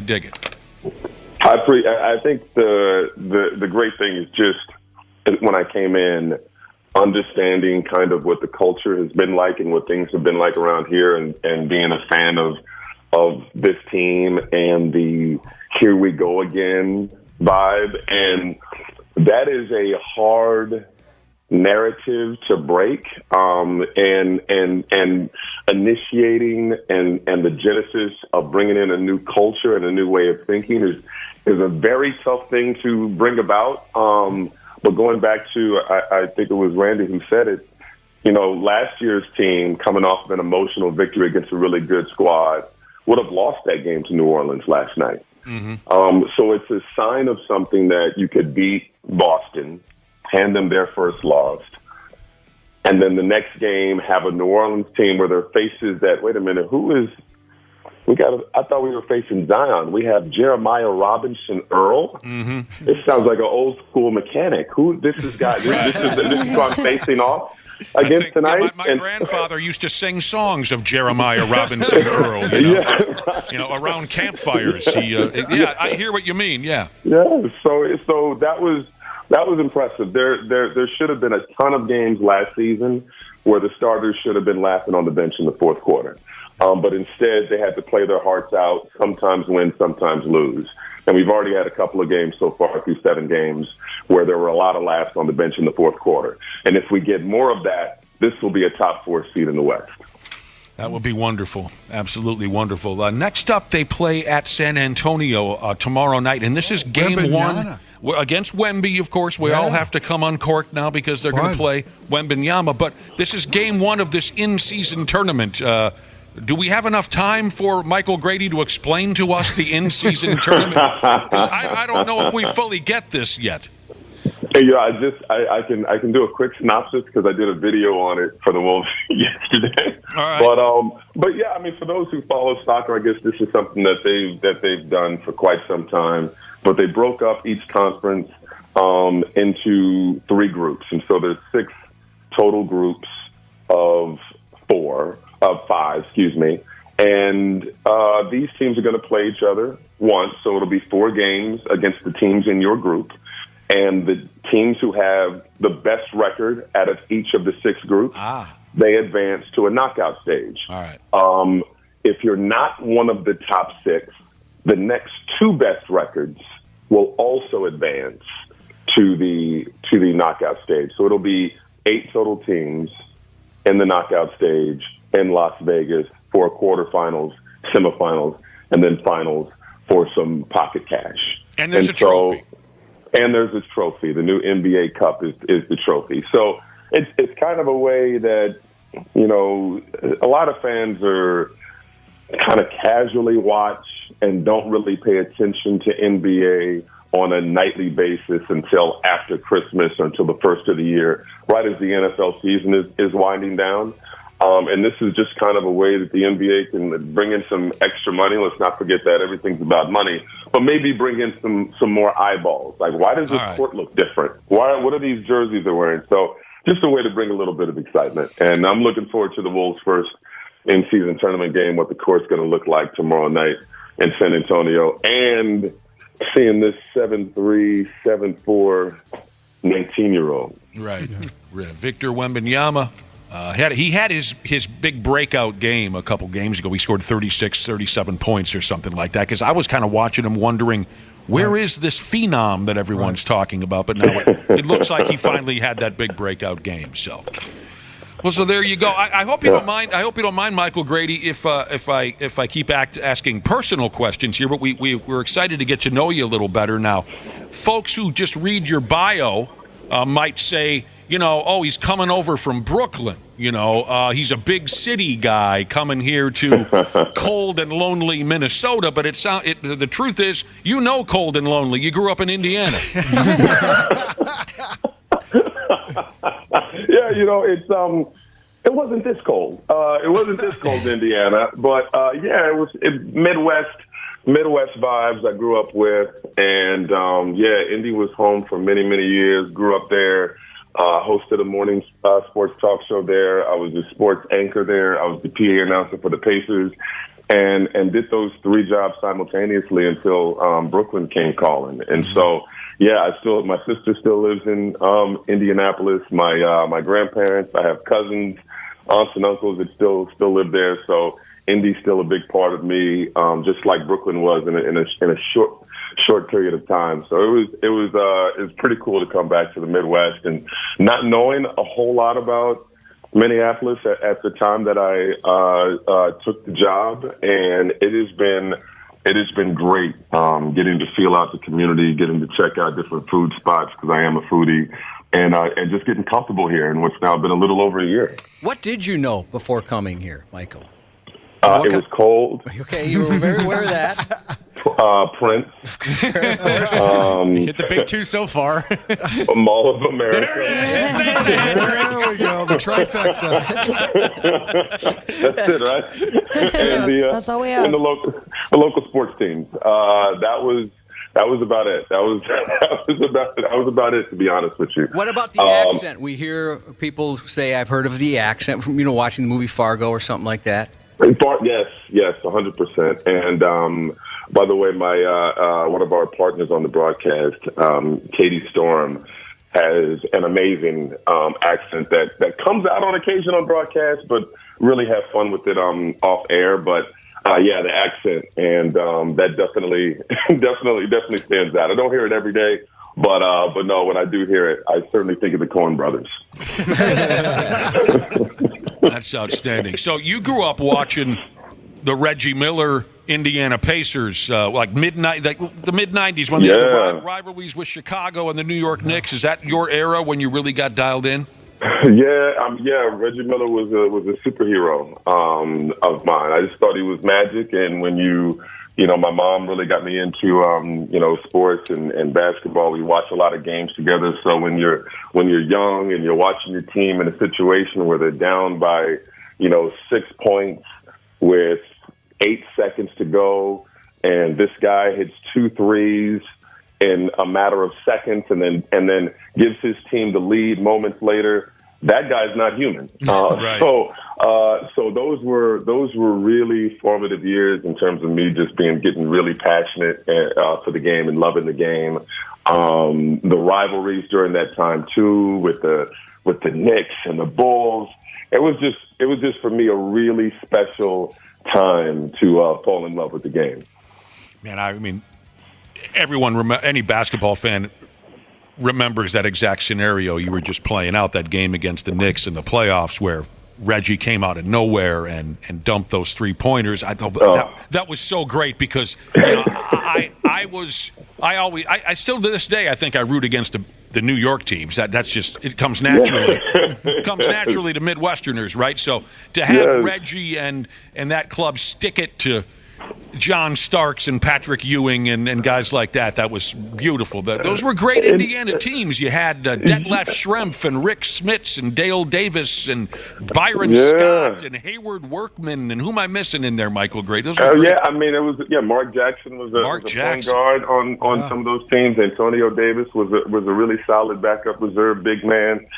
They had some great teams, and this is another thing. And I'm not trying to be mushy, just too emotional about this, but I've said this several times when I came here, that those years were really formative for me as a fan of being in the Midwest, and it was Pacers and big playoff games against the New York Knicks, the big Knicks, and there's no way you're going to beat the Knicks. It's New York, and if it wasn't New York, it was Chicago. This is Michael Jordan. These are the Bulls. You're not supposed to be able to go toe-to-toe. And Reggie Miller had a defiance about him. If folks don't remember the 8 points in 8.7 seconds, they might remember the 25-point fourth quarter against the Knicks, where he's barking at Spike Lee, letting everybody at Madison Square Garden know that they can't bleep with him, right? Mm-hmm. And there was a defiance about this guy, this skinny guy, number 31, taking on all of New York and taking on all of Chicago, that I grew up and really appreciated. Mm-hmm. And to tie it with this Timberwolves squad, Anthony Edwards is 22 years old. There's a defiance about him. There is a competitive energy about him. There is an audacity to believe that he can go toe-to-toe with anybody in the NBA and be successful. And as Jim Pete said last night, he doesn't even really completely know what he's doing out there. Mm-hmm. Again, still being just 22 years old. So there's something excited about that, and we're just seeing the early stages of it. Going against Denver and getting the win, going against Boston, facing off against Jason Tatum, having 5 fouls for most of the fourth quarter and then to overtime.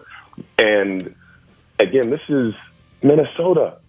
And we're going to have matchups against the Lakers, and this is L.A., this is LeBron. We're going to have 2 games back-to-back coming up against Golden State, and I think the parallels really excite me as a basketball fan, period, because we're starting to see more of the national media. I saw Scott Van Pelt have a segment with Tim Legler talking about the Timberwolves. Zach Lowe of ESPN on his podcast talked 15 minutes about the Timberwolves.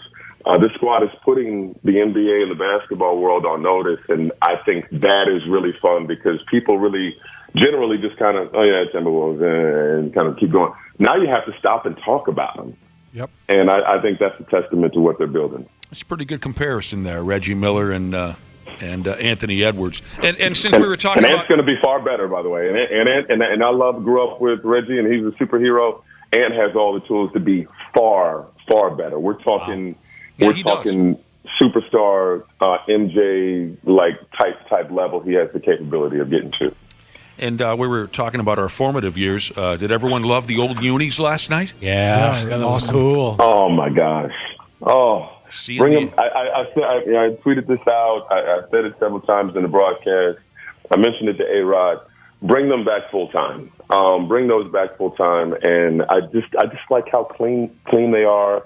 I, of course, love the nostalgia of it, but bring those back. That looks so good, especially with the court, right? Yeah, one of our most loyal listeners is a big Wolves fan. Catfishing Jesus sent me a picture he took last night at the game with Pooh Richardson. That's awesome. Cool. He found Pooh by the way, Richardson. I'm sorry. This is my first time on the show. Did you say catfishing Jesus? That's right. Yes, that's right. See, around here, Michael Grady, our listeners developed a bit years ago on the program where you give yourself a name usually linked to your occupation or a hobby that you're involved in. And if you're a male, you wrap it up with Jesus. If you're a female, you wrap it up with Sheezus. So we have catfishing Jesus. We have, medical device. There's some that we can't say in polite company. Right. Once we get to know you better, we could name some of these other ones. Like you would be, maybe we'd call you Play-By-Play Jesus or Indiana Jesus or things like that. So, sorry to confuse you there real quick. So you never heard of that before you came here? Nobody told you about that? The Jesuses and Jesuses? That's kind of weird. No, that's wasn't on the list of the Mall of America and Prince. Michael, it's been a blast talking to you this morning. We were all very much looking forward to it, and we hope we can do it again. Yeah, I hope so. You and Jim Pete are terrific. We'll be watching tomorrow night against San Antonio, and tell Jim that we said hello from the Half-Assed Morning Show. Absolutely. Anytime. Really enjoyed it. And go Wolves. Appreciate you all. All right, Michael. Thanks. Thanks, man. Michael Grady, lead play-by-play man for the Timberwolves. That was really cool talking to somebody who's on TV. You know what I mean? Yeah, I'm with you, Josh. It was cool. Starstruck. Yeah, exactly. We leveled up. Yeah. I'm a little starstruck. Yeah, I kind of had butterflies in the stomach the whole time. That's somebody on TV. I never thought of it that way, Josh, but wow. That guy's special. Yeah. He's on television. Yeah. Like a couple times a week, too. Yeah. Oh, that's true. Just a couple times a week. Yeah, that's insane. Let's see if I have any more basketball notes here before we move on. I got a couple more basketball things, and we'll move on. See, I get a huge kick out of this. You guys know that I'm not a fan of James Harden. If traveling was still called the way it was, and some of you are saying, when's traveling ever been called in the NBA? But you know where I'm going here in a minute. You know that side step you're allowed to take now in order to shoot a three-pointer? Yep. Yeah. If that wasn't allowed, like it wasn't, 10, 12 years ago, James Harden would be screwed. And I hate his attitude. I hate that he's unhappy wherever he goes. He's instantly unhappy. I want to be traded. I'm special.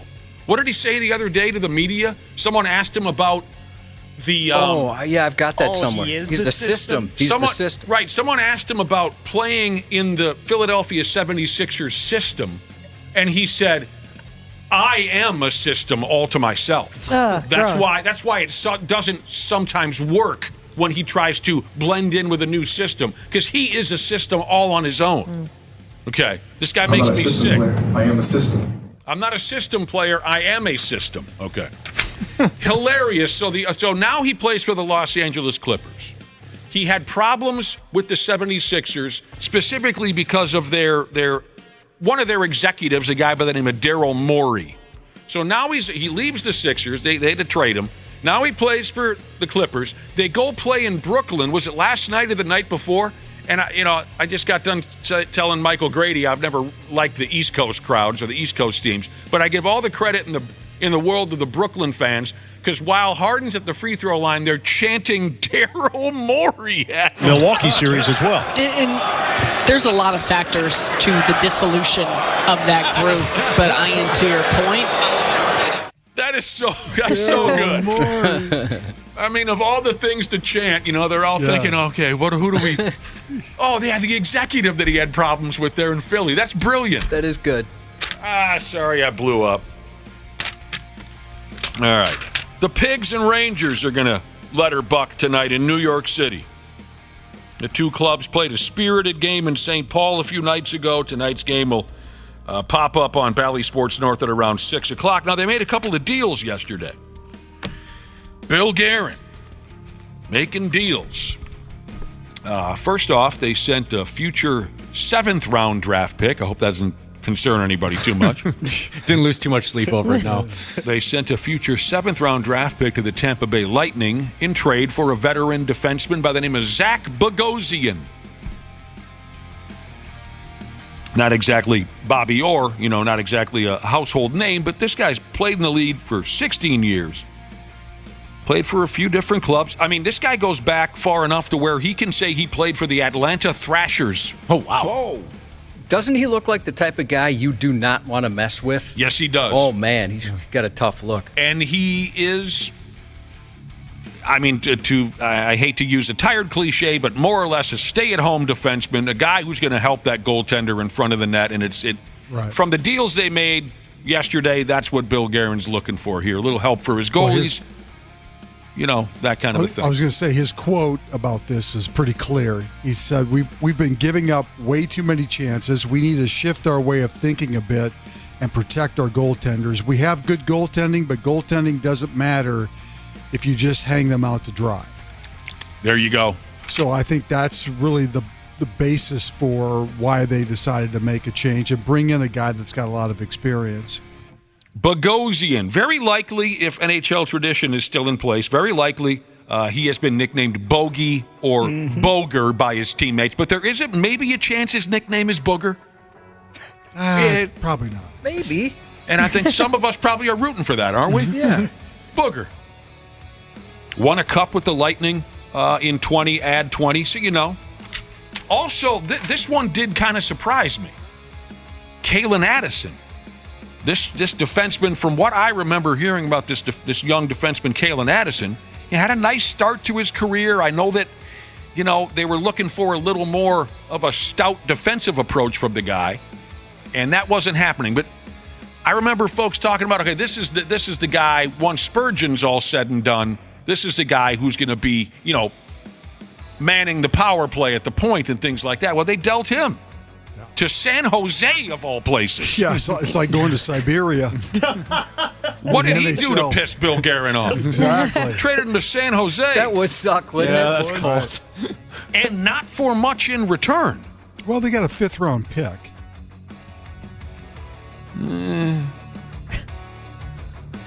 I mean, I'm sure that's a valuable pick for them. And a player they got an actual Adam Raska. He's played a handful of games in the NHL. He's a right wing. But anyway, obviously the opinion on this Addison guy changed a little bit. That's must have been the answer, because he was kind of getting hyped up, and we did see the guy can be very slick with the puck, this Addison. But Guerin's obviously looking for a little more toughness on that blue line, and so there he goes off to San Jose, a club that, Jesus balls, they look like they might be lucky if they win 15 games this year. But it is what it is. Is this really going to happen? Justin Jefferson's been cleared to practice. He's eligible to play this weekend. He's not going to play this That's not going to happen. No, not this weekend. I saw on Twitter everybody was making a big deal, like he was out practicing. He was just kind of throwing a ball back and forth. No. You know, it wasn't. Yeah, he's on the practice field. He wasn't out there running routes. They're messing with the Saints, right? They're messing with the Saints. Well, I don't even think the Saints think he's going to be dressed and playing this weekend. I think he's got a 21-day window to be activated onto the roster. So I think you're going to see him skip playing this week, but likely be ready the following week. Sorry to backtrack to hockey so abruptly, but listeners are texting in about this Bogosian, the new defenseman that's coming this way. First off, one of our listeners is really pumped that he does not wear a half shield. Sure. And that's fun. That's fun. I'm tired of these friggin' half shields in this stupid NHL.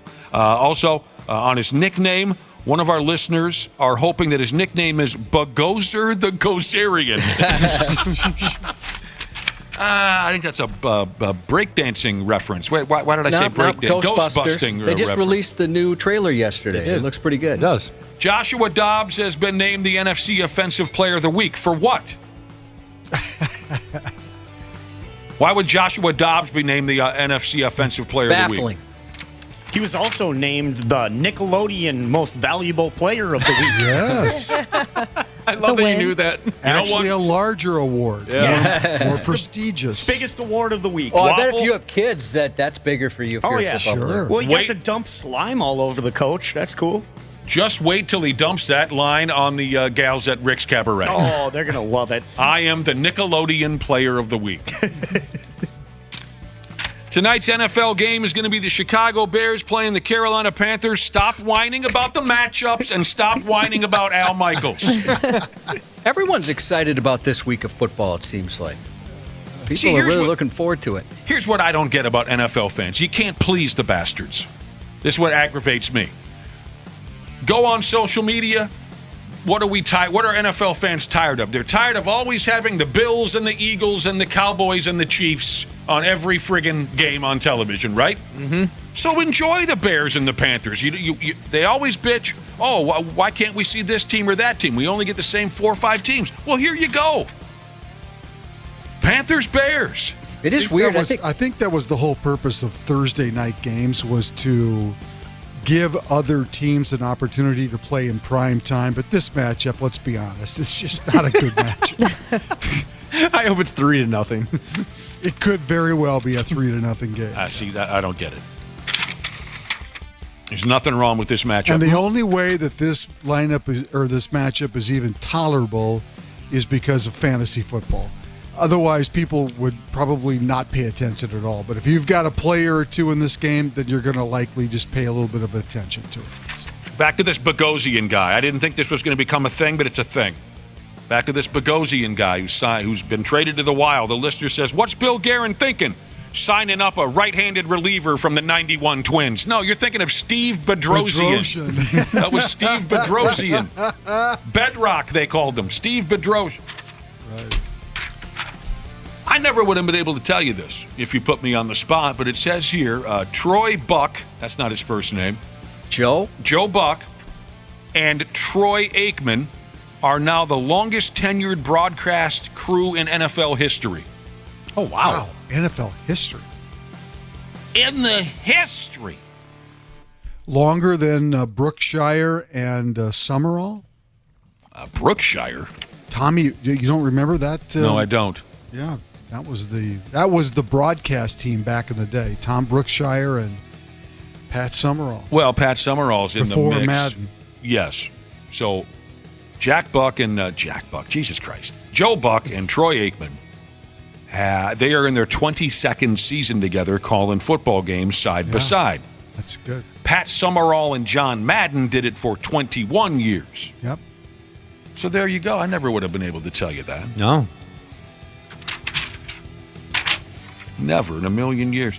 You guys know that I don't enjoy, nor do I have any interest in ratings conversations related to television sports. I made that point a few days ago. I hate that kind of talk. F the ratings. I'm just here to watch a ball game.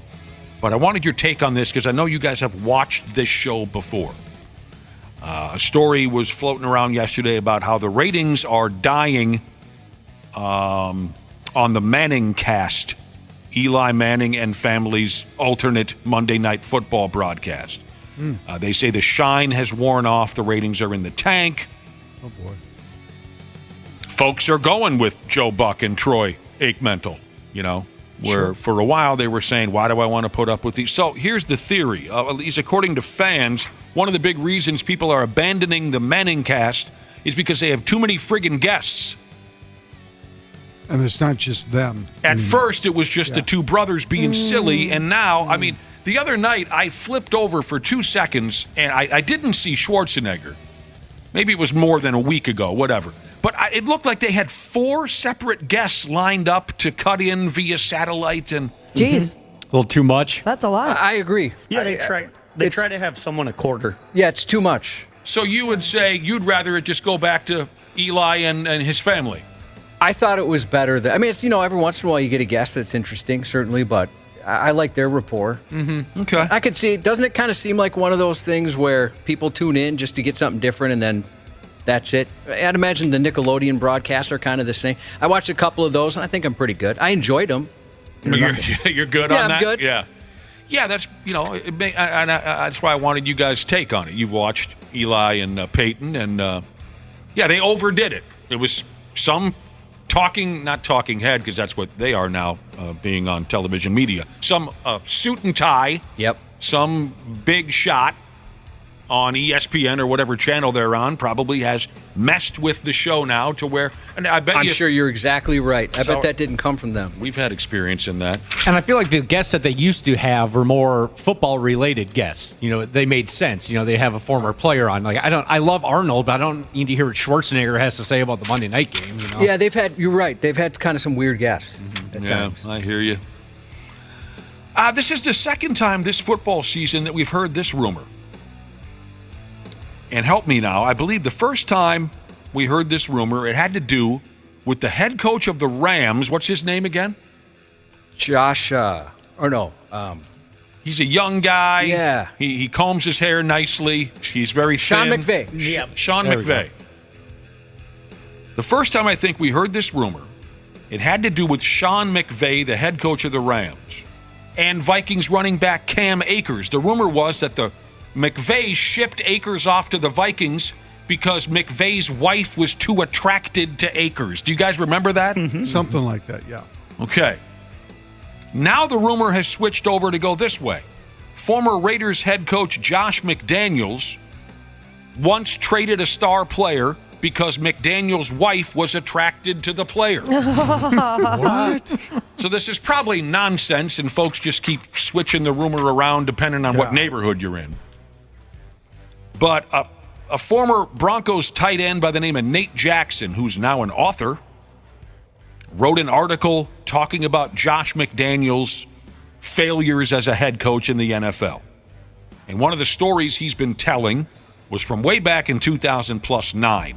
According to this Nate Jackson, McDaniels had a fragile ego both on and off the field. Jackson said McDaniels traded away running back. This must have been when McDaniels was with the Patriots. I don't know. 2000+9. Jackson said McDaniels traded away running back Peyton Hillis because McDaniels' wife Laura found Hillis attractive. And we all know people that are that jealous. Yeah, that's true. We all know people that are that overprotective of they woman or they man. This Jackson, if I were to do this for the same reason, I'd have to trade away our program director, Derek. My wife can't get enough of him. And I see why. I get it. I don't blame her. Yeah. I don't see anything attractive about Derek. Nothing? No, not at all. Not one You're thing. talking about our program director? Yeah, the guy that runs the... If that was the rule, then Wapple would have been gone a long time ago. That is true. There's nothing appealing about Derek's appearance at all. Well, I if find you him said personality, I'd agree with you. But appearance, I think he's a good-looking guy. Oh, no, I find him to be quite gross-looking. He's tough to look at. Like, how gross? Is he appalling and sickening? How gross would you say? Oh, God, how gross. Gross Let me ask you this. Yeah? Britney Spears, she's in a bikini in a hot tub. Sure. You're sure. excited. Yeah, I am. All right, Derek walks in. Boner gone. Derek just calls you and his picture pops up. Half dead. And I got to work on it to get it going again. Good thing Brittany's cool with that. Very understanding lady. Yes. All right, you know what? I'm on your side. He is kind of ugly. I don't understand. What, have you guys been drinking or something? You talked me into it. This Jackson guy put it this way about Josh McDaniels. His ego wasn't just a delicate flower on the field. He sent Peyton Hillis off to the Browns because he thought his wife had a thing for the guy. Well, you know, the more articles they publish on him, it sure seems like his team hated his guts. Oh, gosh. No doubt about it. Well, doesn't he look hateable? He does have that kind of face. Come on with that thing he got going there, Josh McDaniels. I loved after they won their game this week, they took there's some video going around of them celebrating in the locker room. They're all smoking cigars in the locker room, and the conversation is pretty obvious that they are thrilled that the guy's no longer there. Wasn't that kind of the sentiment when Childress was gone? The team was pretty excited about that. Yeah. Childers. Chili. I remember Cooey not caring for him very much at all. No, Chris Warcraft didn't like him very much. But you want to talk about a good-looking guy. If we're going to talk good-looking guys, it's Chili. Oh, yeah. Brad Childers. We just polished the top of his head before every ball game so the lights could. Players didn't want to come here because they were worried their wives would be too attracted to Brad Childers. I guess we all should be expecting something special next time Jamar Chase of the Cincinnati Bengals gets into the end zone. A former Bengals wide receiver, Chad Johnson, has already set aside $20,000 to pay for Jamar Chase's next touchdown celebration fine. Chad, if I score a touchdown and grab the camera like you did, I need you to pay for the fine for me. That's my only ask, man. I'm hoping, Joe, I need you, baby. I need you. If possible this week, we can get Jamar in there, put him in position. I know they're gonna probably double him. We got to get that celebration. I've already set aside $20,000 for the fine, so I'll be able to get that to him. And it's all on you. Please, I love you. Let's get it done. That's Chad Johnson right there. I think the plan is that Jamar Chase is going to, next time he scores a touchdown, and it might be a while. I guess he's hurt. He might not play this weekend. Next time he scores a touchdown, he's going to commandeer a television camera like Johnson did many years ago when he was a wide receiver for the Bengals. I don't know if anyone remembers that. I do remember that. Mm-hmm. He gets in the end zone. He kind of shoved the camera guy aside. He steered the camera over to his family in the bleachers. So this is the gimmick these guys got going, if you care. And Johnson has said, I'll help you with the fine because he will be fined if Chase goes through with that bit. Johnson has been pressuring the Bengals quarterback, Joe Burrow, to help make this happen. Saying, throw him the ball, for Christ's sake. We want to see this. And there you go. All right, before we get out of here. Oh, are you going to mention our guy this morning? Talk to me. Ron Washington, man. Oh, yeah. I forgot. I had it written down and I forgot. Ron Washington is the new manager of the Los Angeles Angels. Congratulations. 71 years old. Good for him. Yes, I had that set aside. Fantastic. Congratulations, Ron. I'm sure he'll do a wonderful job. Yeah, that's awesome. Well, maybe we can get into this next little gimmick tomorrow. We're running low on time, so. Oh, Ron took the gig with the Los Angeles Angels of Anaheim. So that means, maybe he'll hire Torrey Hunter onto his coach. Because we were talking the other day about... That would be something, yeah. Torrey Hunter maybe getting into the managerial side of things. Okay. Don't you think Torrey Hunter would make a pretty damn good coach? Yeah. Be a good hitting instructor or fielding. A good field, maybe a good bench coach. Yes. Yes. Absolutely. Oh, I feel sorry for the ladies when Ron Washington and Torrey Hunter hit town. God, help us. There'll be no survivors when those guys hit town. All right, I think it's a foregone conclusion that Ohtani will not be back with them either. So yeah. He'll be playing here. Club. He'll be playing here with the... yeah. What? After they just announced that they're going to cut their payroll. Yeah, I'm sure he'll be playing here. Yeah. Twins are cutting the payroll. Yep. They are. They're because of the non-existence of a television deal with Bally Sports. They are going to have to cut their payroll. Wow, what the hell? Fans are not thrilled. Nope. And it's not so. going to get any better. At least it doesn't seem that way. They took her jab.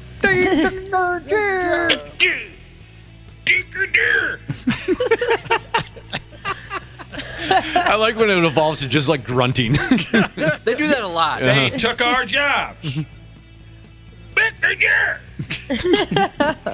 All right. Well, that sucks. Randy, we'll talk to you tomorrow morning for a dad fight. Sounds good. Now we're talking. That's how you do it. Okay, Randy is gone. We're going to be having a new spin on things. Where am I going with this, Josh? Well, you're talking about our porn star friend, Jordan Maxx. Coming up next, Jordan Maxx. That's what I was trying to say. Half-assed morning show. They're loud, they lose control, they do their little circus act, they're a nuisance.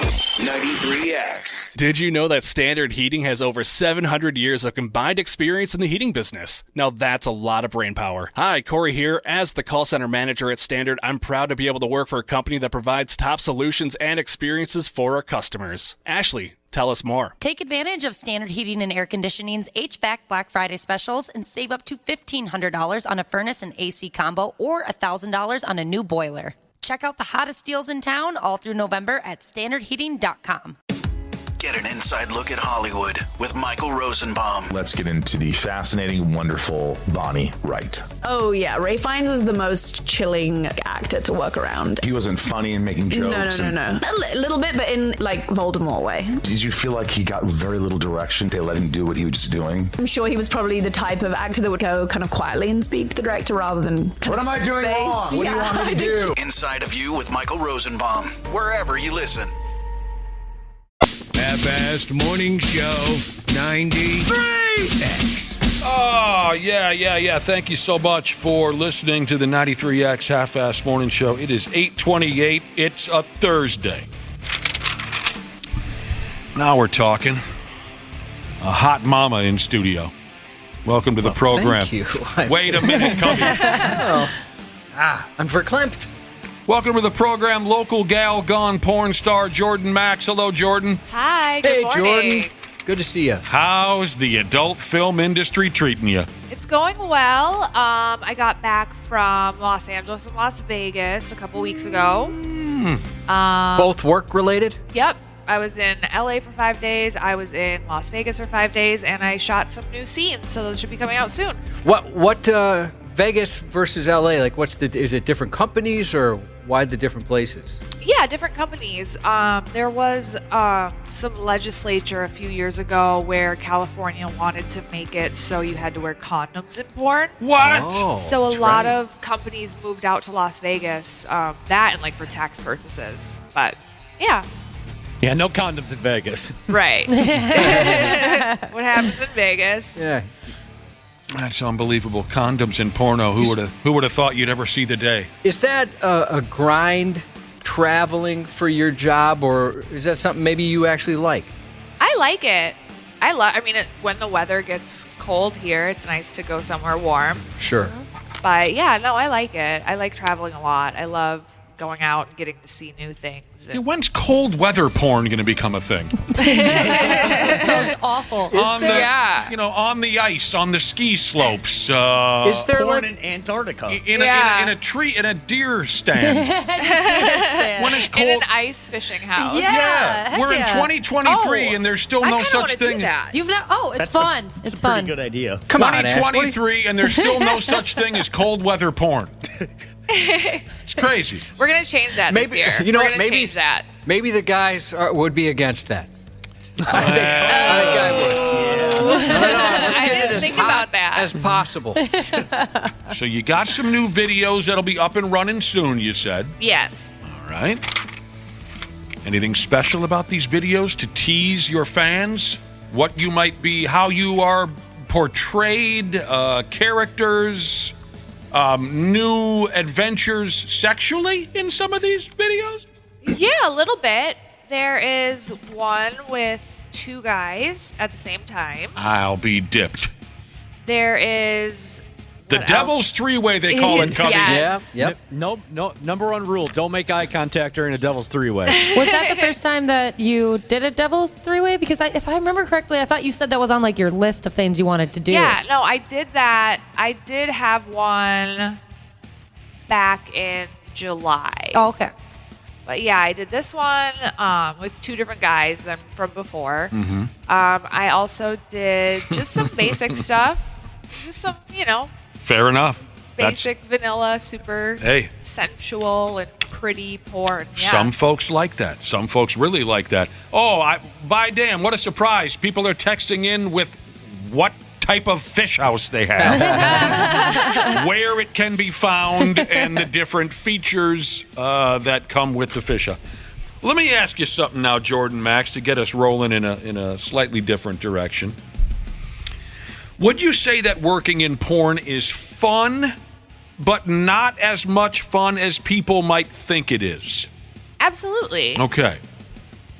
Were you surprised, or did somebody tell you, hey, you know what, there are some things about this job that aren't great? I was going to say suck, but Yeah. but there are some things at this job that aren't so great. Yeah, I did. I had a few friends in the industry before I started, so I kind of asked them a few questions. Mm-hmm. But so far, so good. No big complaints. Sure. I'm loving it.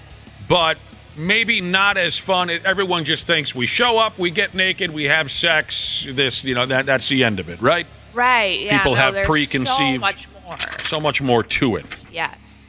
What are the bosses like? Out of curiosity, or how does that work? Do you have, is a director considered a boss, or an agent? Yeah. Who do you answer to? I have an agent, but my agent works for me, I guess. Okay. Because they're taking a cut of my money, so they book my shoots, So I have to be happy with them, and they have to be happy with me. I'm not really sure who's in charge there. I guess a director could be a boss. We're independent contractors, so we kind of work for ourselves. Yeah. The American dream. Yeah. Everybody's got to make a living.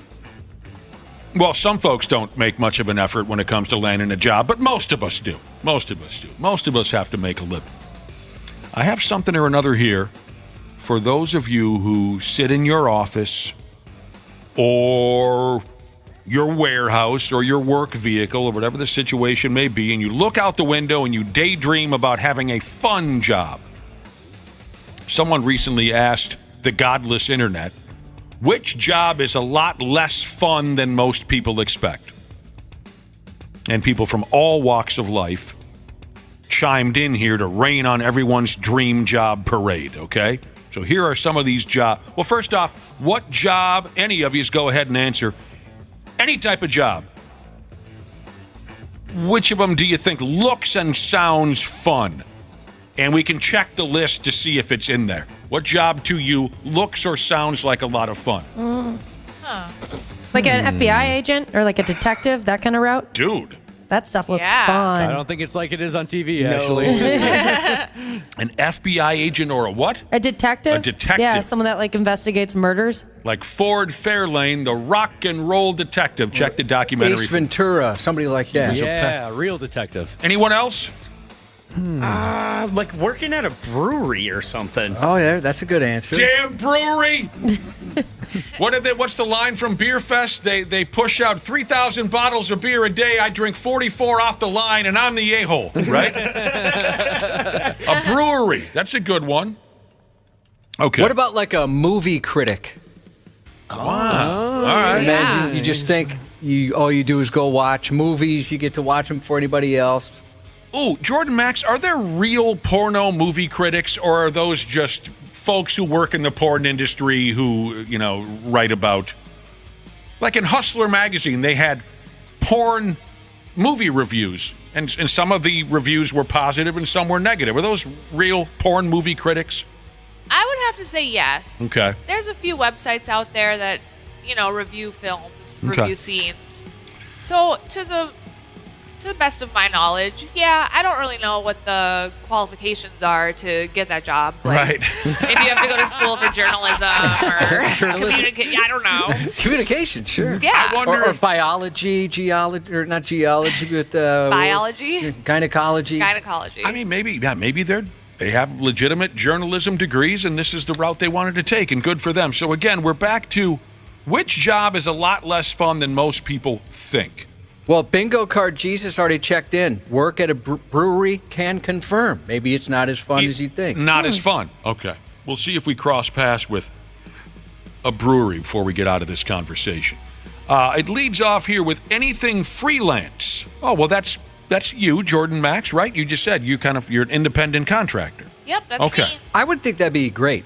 But yeah, maybe not. It's stressful. I like it. It's stressful, especially around tax time. Okay. I bet. Yep. You know something about this, Dana? Yeah, when I used to do freelance sports writing.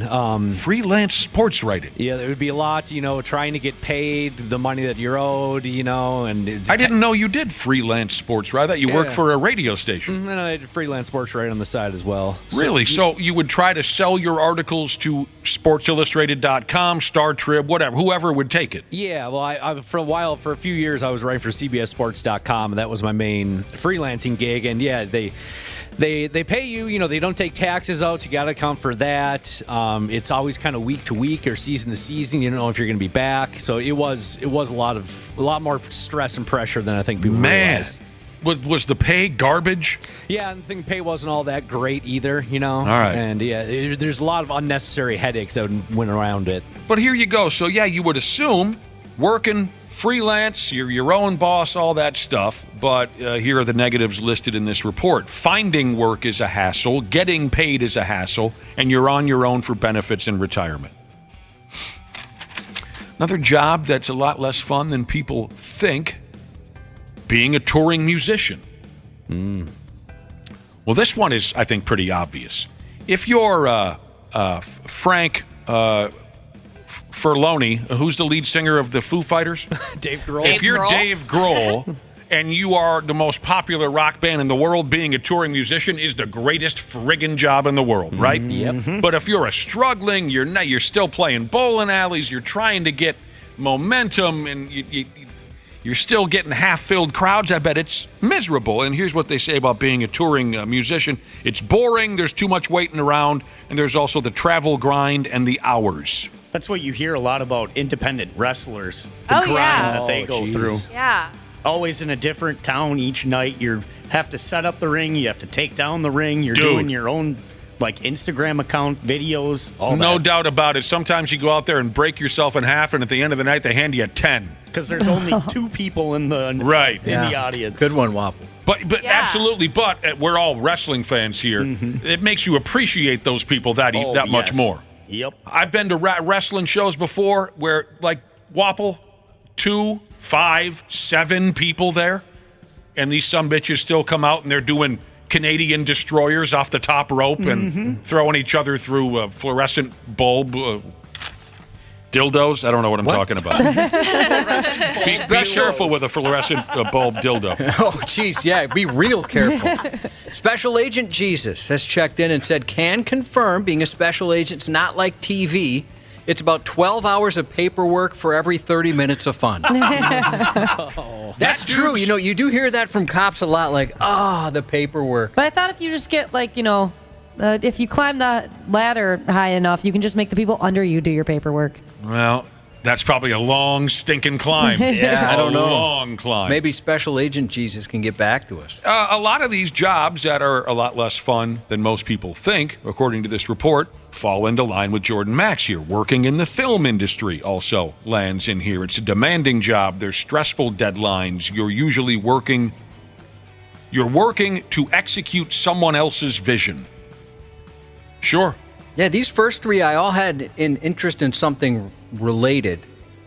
Freelance would be cool. I didn't want to be a touring musician. I went to school for music, and one of my teachers had said, you don't want to be a touring musician, you want to be a studio musician.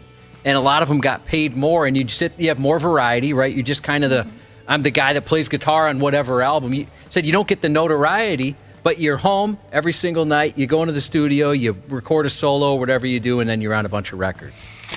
And in the film industry, I thought it'd be cool to put movie trailers together. That might be kind of fun. Oh, yeah. You would an editor? That'd be really cool. You would have been excellent at any of those, Josh. Well, it's nice of you to say. I'd rather do just audio, but I thought it'd be cool to do movie trailers. It's funny now, talking about jobs that are a lot less fun than most people think. A few people have texted in and said, what about morning radio? Let me tell you something. I want to make this very clear. This is not fun. I like hanging out with my friends here, Yeah. but the thing that sucks is, I mean, and nobody's going to care, but it's not, you're not done at 9 a.m. It's you're working all day. This All is the not fun. behind-the-scenes garbage that happens too. Oh. We are just the greatest actors in the world today. We all are miserable. Video game testing isn't as much fun as you think. I heard that. Yeah, I've heard that. too. That's a buzzkill. We had some in here. Do you remember that, Nick? Grand Theft Auto 4 when that came out. Oh, no, I'm sorry. It was Red Dead Redemption. Yes. We had some video game testers here, and these guys looked what you might expect, right? Dudes that play video games all day. But they had said, the job does kind of suck at times. Mindless and repetitive. I've heard that for hours you could be playing a level and you're just running your character into the wall to see if there's like a glitch where you would go through to a different area or something. So you're just sitting there going back and forth for hours. That's so boring. Playing the game is fun, they say, but testing the same elements over and over again is not fun. Yeah. You go crazy.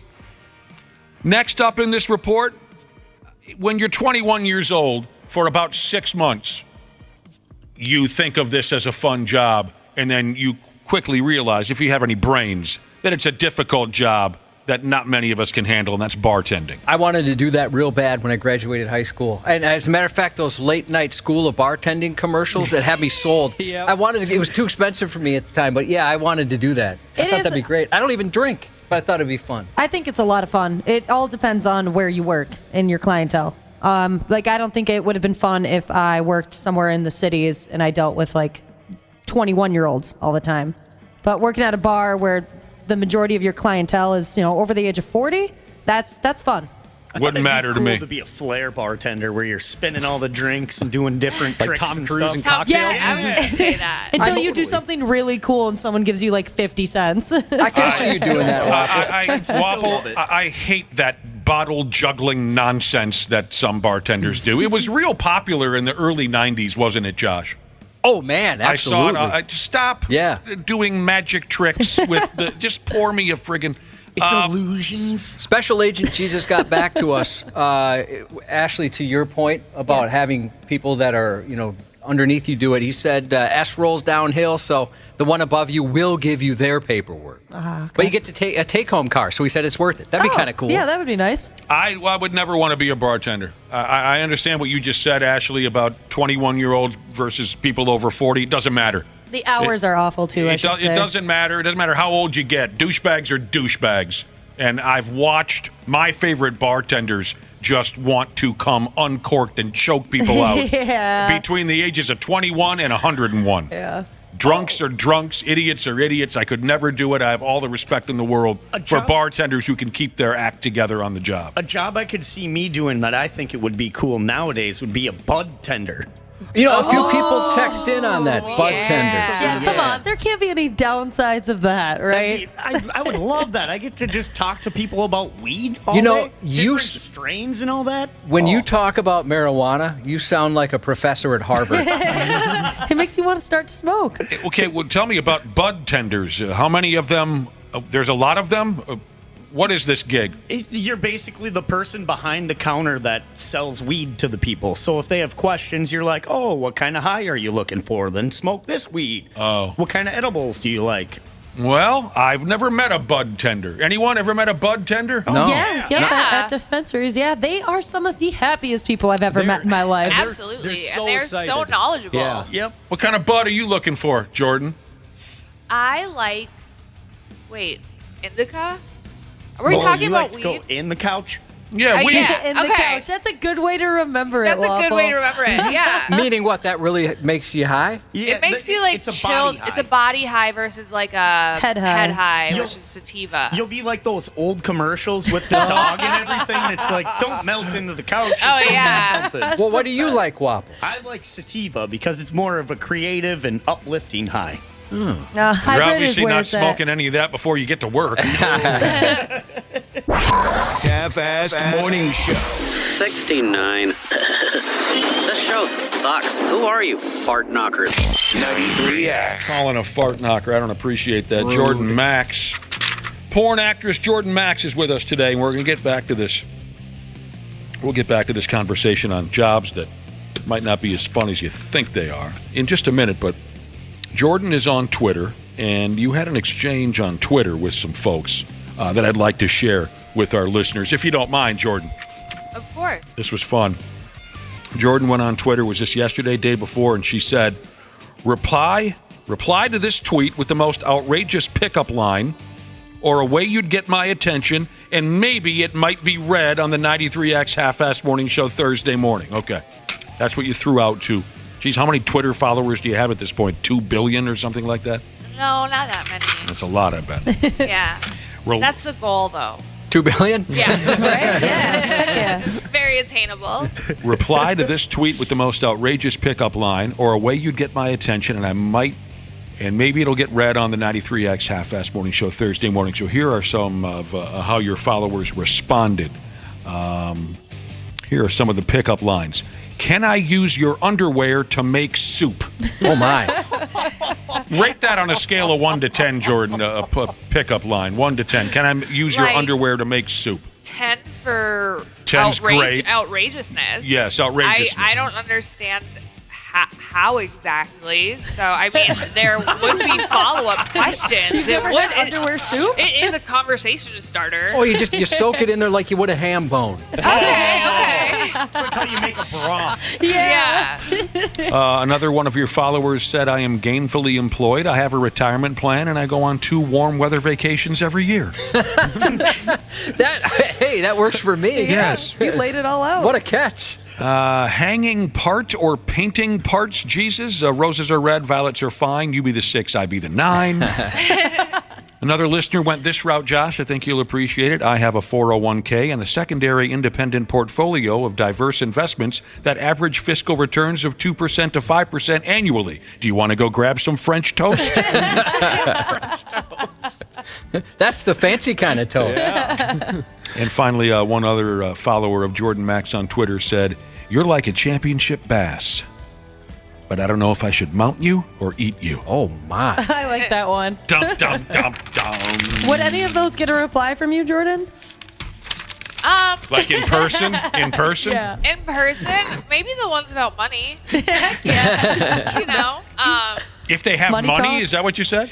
Yeah, the nice. guy that has the 401k and the portfolio and the guy who takes the warm weather vacation. Sounds stable. You know you're not going to have to support that person. Right. No. Yeah. No, they've got their own It's money. got to be a partnership.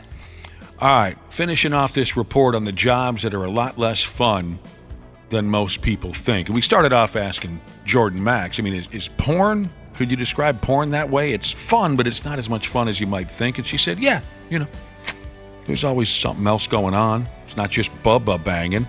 Here you go, Wapple. Beer brewing made the list of jobs that are a lot less fun than most people think. Physical work, long hours. It's like a wet, hot janitorial job where you get beer at the end of the day. I'll bet. I bet you have to work a lot of weekends, too, doing, like, different brewery events. Brewery. You're struggling with that. Brewery. It's my jaw.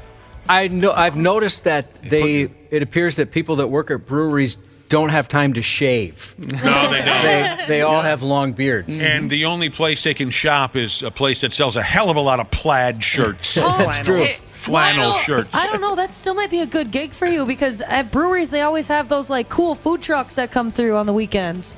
And you love yourself some food. Waffles. Well, yeah, but he's in there. He's in there stirring a vat. He's not going out to the parking lot to get a burrito. I don't know what this means. Working in tech, you often technology. Okay. Traveling salesperson. That's I didn't even know that was still a thing. I was gonna say. My first question was, what is this, 1976? I guess maybe you represent a company and you go around. I was picturing like door-to-door vacuum cleaner guy. But I'm sure was I. When I worked at the strip club, we would get a lot of like medical device sales people coming in from out of town to learn the new devices. Sure. Josh, I was picturing door-to-door vacuum cleaner salesman as well. This is something on a much higher level, and they talk about how their life is hotel, meeting room, hotel, airport meeting. It's just closing big deals versus individual vacuums. Yes. This is a strange one, a job that isn't as much fun as you think. A scuba instructor? Who the hell came up with that? I don't think that would be fun, no. I'm terrified of such things. But a scuba instructor said it ruined the hobby for them. It's like herding cats and nursing someone with a sore ear because they can't equalize. There's terms in here that I don't know what they're talking about. Park ranger. It's another one I didn't really think would be fun. Well, I used to think really? that'd be Just out fun. in the nature chilling. Yeah, I don't even like the outdoors, and I thought that'd be a fun. I thought all they did was climb the ladder to that big tower and whack off, you know? But then you got to worry about some mischievous bear stealing your picnic basket. Are you thinking of a cartoon? Yeah, I am. Hey, boo boo. I have heard the negative side to being a park ranger. In this case, they say you're paid in smiles and sunsets. They don't pay you jack squat. Oh. No. But what I heard, it's just, I mean, it's a lot of, just picking up dead carcasses and it's, cleaning latrines. Yeah, you got to clean the outhouses in the park. The poop well. We talked about this the other day. Working at Disneyland isn't as fun as it seems. We learned a couple days ago that folks will just poop their pants in line because they don't want to get on a line and miss the big ride, and so there's turd logs on the floor. Doggy daycare isn't as much fun as you think. Oh. I could see you doing something like that someday, Ashley. I don't know if I could because, like sick puppies or what. And then they're sad because their owners aren't there. I couldn't do that. Well, I think I'd be very good at doggy daycare. I don't see the negative side of this, but maybe someone who does it for a living can text in and tell me. I think that would be a blast. That's the one on the list where I'm asking what could be so bad. I love pets, animals, dogs. I think that'd be. Working for the FBI, I think did we cover that or not? Pretty much, yeah. Yeah. Tattoo artist and body piercer. People generally have dumb, boring ideas, and they don't shower much. And finally, on the list is something. I think this is the only item on the list that I have personal experience in. Driving the Zamboni. I'm a former Zamboni pilot. And you said you loved that job, right? You wish you were still doing it. I do wish I was still doing it. Here's what the Zamboni driver said to make it clear that it's not as much fun as you might think. You flip a few levers at the start. You flip them again when done. You drive in a circle.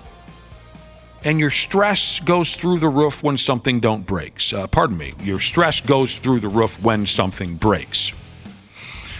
Well, yeah, I mean, he's right. You flip some switches, you drive in a circle, but I loved that drive in a circle every single time. It was fun every time for me. Maybe I'm different, but I enjoyed it every time.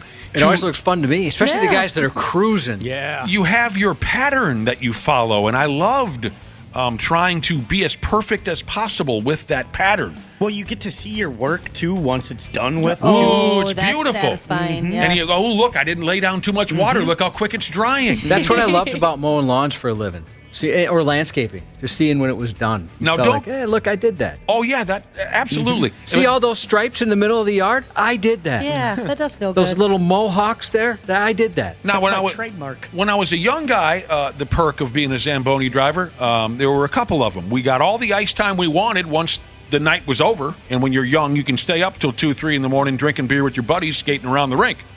That's what we would do. I'd be done at 10 o'clock. All my buddies would come over. We'd play hockey all night long. That'd be cool. And drink and raise hell.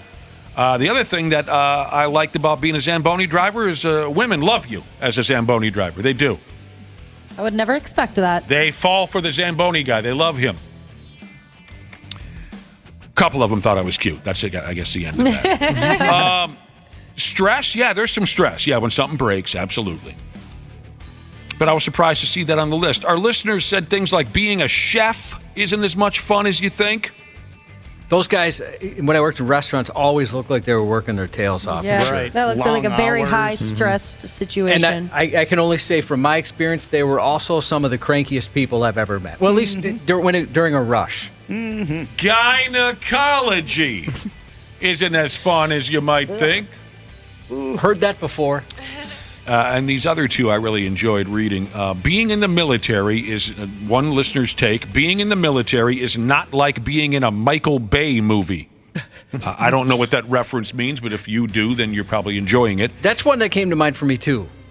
thinking like all the cool stuff, but I'm sure there's so much stuff that's aside from the obvious fact that you're, out there risking your life and being away from your home and country and things like that. But here's what this individual closes it out with. He says, "It is so boring." And finally, this one cracked me up. A listener says, "I make boxes for a living. It's not as bougie as it sounds." Someone's got to do it. Jordan Maxx. Give our listeners a heads up on where they can find all your saucy stuff. JordanMax.com. I've got all my links there. Oh, it's as simple as that. Yeah.